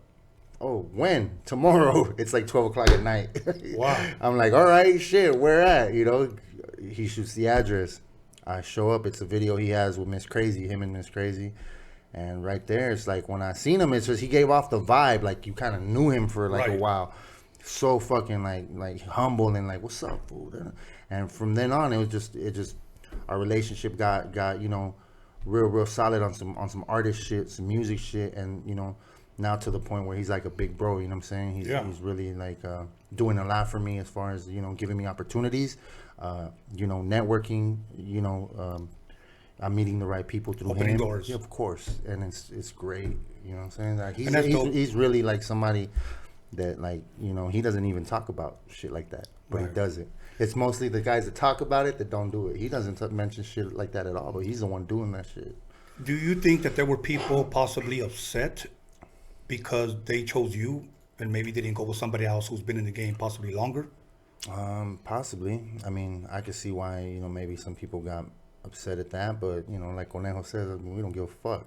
We don't give a fuck about none of that. You know, I mean, it is what it is. You know, the work speaks for itself. The music speaks for itself. So Untouchables comes out soon?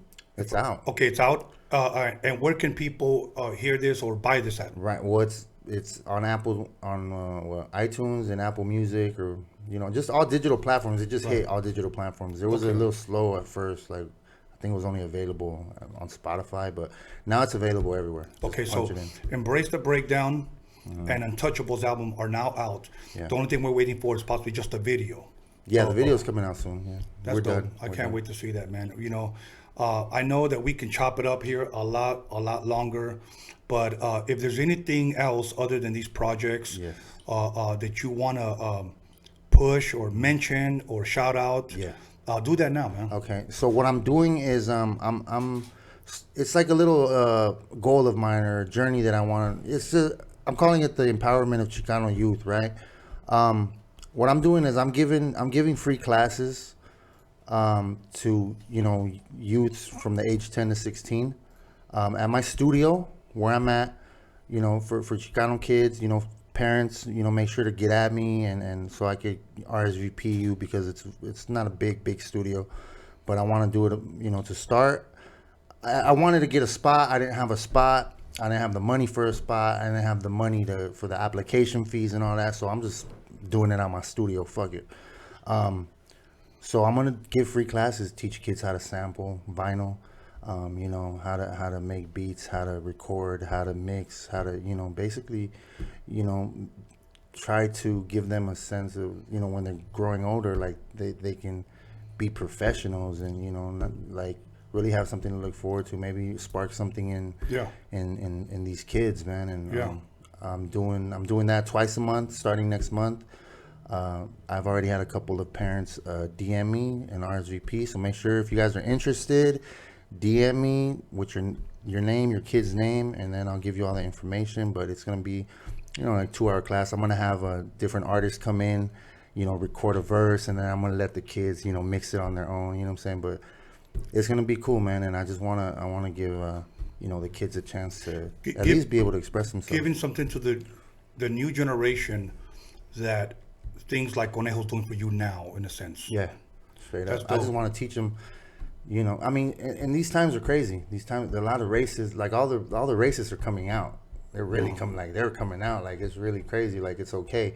And you know, I would hate to see my son ever have to deal with some shit like that. I want my son to be like, man, fuck you, like I don't need anything that you. I got my shit cracked. I know how to do this. I know how to. I'm a professional at what I do.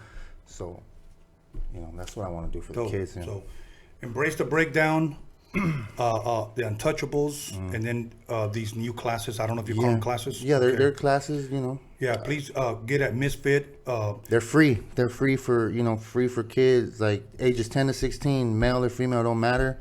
But they're free. There's no charge at all. And they get at you on where? IG, Misfit _Soto _SKM. Just make sure you guys, I'll let you guys know, but bring a lap. Kids should have a laptop and, the software. I'll let you guys know all that in an email when, the class is coming to a start. You know what I'm saying? Dope. Well, let me go ahead and thank you, brother, and give a couple of shout outs to a couple of people that played a major role in Rhodium Radio coming to fruition. First of all, thank you, brother. Yeah, I greatly appreciate you coming, man. I I love your presence. I love your energy. I love your music, your production. I love the things that you bring to the table as far as music is concerned. So now I cannot say goodbye before mentioning people that have been very instrumental in helping me. Like I said, bring this Rhodium Radio to fruition. One of them is John Elkins. We all know him as John motherfucking Elkins. He's the man behind our board. He does everything. He's a jack of all trades, a master of all of them. He does my t-shirt designs that you can get at DOCUMIXERY.com. This is what we call the Roadium apparel. They're named after the mixtape straight. Did this tape called 8 Ball. And actually that 8 Ball started out with Easy busting a 16-bar verse. And I'd like to thank DG Daniel Jones, DG Media Clip. You can find them on IG. Also, he's the one that takes our pictures. He did a lot of footage for our DOCUMIXERY. I want to give a shout out to my drone guy, Kerry Fujita, best drone guy in the business, hands down. Like to give a shout out to, and I forgot him, and I apologize, my boy Wiz. Wiz One, he was still is from the Black Forest crew. He was our engineer at SKANLESS Studio. He did a lot of our sound here for the DOCUMIXERY, for our break beats that we use in the DOCUMIXERY. Also, Boomer from Boomer Did It, the Remedy Yard. Also, Roger Mera for doing a lot of their sounds. Next week, when I have my special guest, a lot of the music that we restored from cassettes, Roger remastered them, if you will. So much love to him. I'd like to give a shout out to my boy Doc Nasty, my boy Dion. I've been knowing Dion since the 80s. My boy Doc Nasty, as soon as we go on the road, because we plan to do possibly a college tour or a nightclub tour, when we do like a Rhodium tour and we go out and give either PowerPoint presentations at colleges and museums, he's gonna go and be my MC, my new MC, especially at clubs. You can really hype it up. So much love and respect to my boy Doc Nasty. You've always been there for me, brother, and I thank you. But the whole crew, and once again, if I forgot someone, remind me, honestly, because there's a lot of things that go through my head, and I'll give you a shout out next week. Now, tomorrow morning, you're gonna have to log in either to my Facebook or to IG to find out who my next guest is, and I'm really excited for my next guest, because I've been knowing him since I've been a teenager, and he was a teenager as well. He was in 12th grade, and we've been knowing each other for years. He's got a lot of great songs, and that one's gonna be a real fun interview. We're gonna play a lot of demos that never really came out, or these were demos that we submitted to companies, and when he said yes, we recorded them. It's gonna be dope. So make sure to tune in next week and check my IG tomorrow for the promo for next week's Rhodium Radio episode 3. Once again, and a shout out to my son Brian B-SKANLESS for helping me out with this. And I'm gonna be like Snoop, and I also want to thank me. I also want to thank me. Okay, how did Terrell Owens say? I love me some me. Okay, one of my boys too, and I love him and I forgive him. He told me, hey man, you need to let him talk, because you talk too much, and it's true.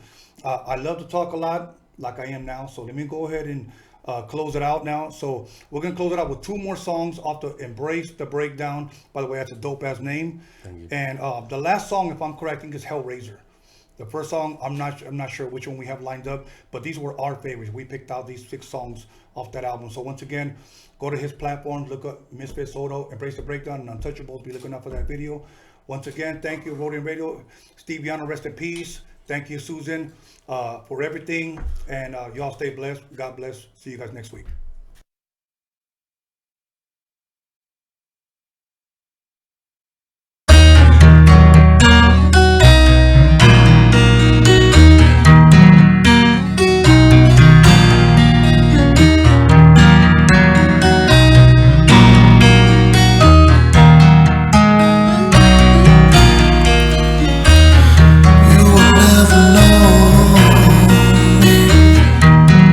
Never know who I am inside.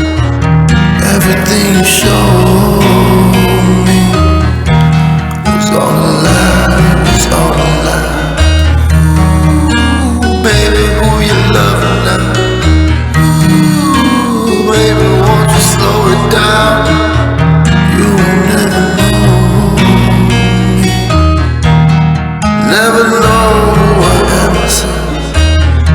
Everything you showed me was a lie, was all a lie. Ooh,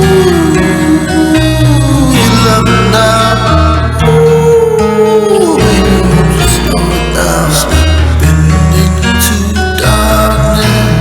I'm slipping into darkness. Slipping into darkness.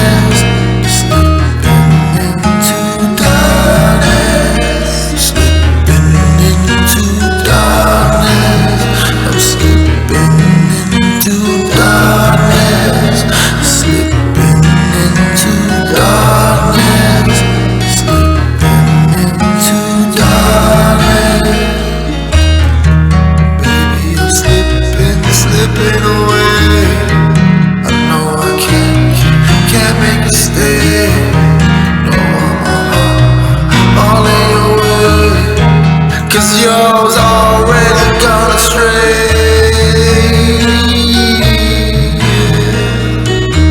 It's gone, I know it's gone. You don't love me no more. You don't love me no more.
have my essence. King of going all out, and I don't fuck with peasants. Bring the drama to your doorstep, you know I'm with them extras. I'm untamable, testing if your body's biodegradable. I'm the one that fucks shit up, your name is unrelatable. Times you even relevant, occasional. Chaos feeds the soul that's within me, makes the body more sustainable. Hellraiser, demon on the front line, no pinhead. I'm skyscraper fly with a hunger that ain't been fed. If I don't get my fix, then I fix the issue instead. Leave my enemies disfigured like they fucking inbred.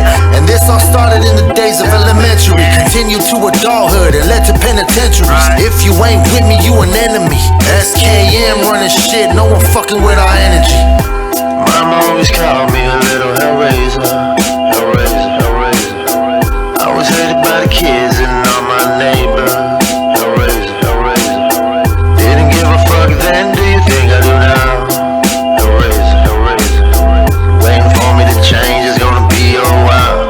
I'm a hellraiser, hellraiser. I got the hunger of a stick-up kid. Hood guy, she rockets who you fucking with.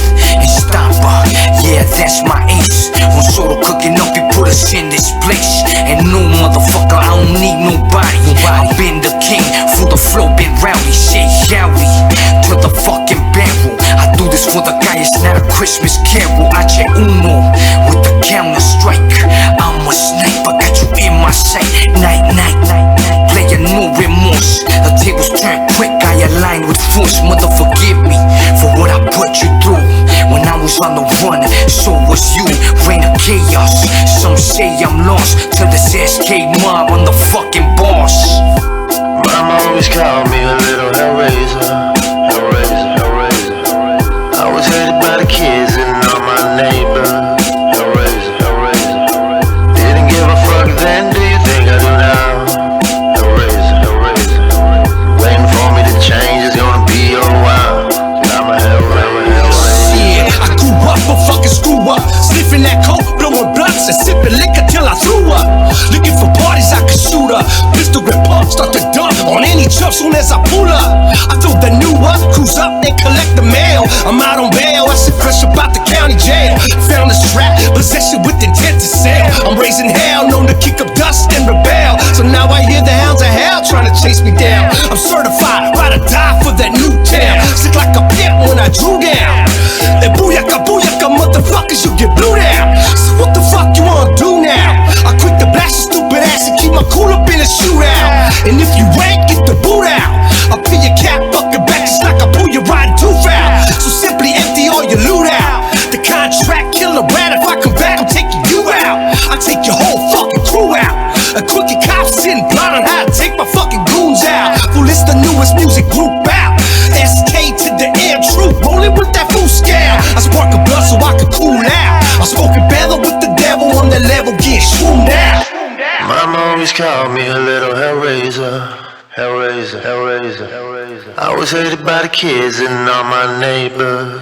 Hellraiser, hellraiser, hellraiser. Didn't give a fuck then, do you think I do now? Hellraiser, hellraiser, hellraiser. You're waiting for me to change, it's gonna be a while. Cause I'm a hellraiser. Hellraiser, hellraiser. Hellraiser, hellraiser.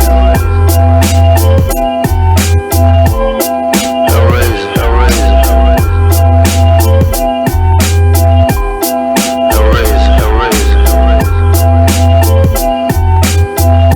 Cause I'm a hellraiser.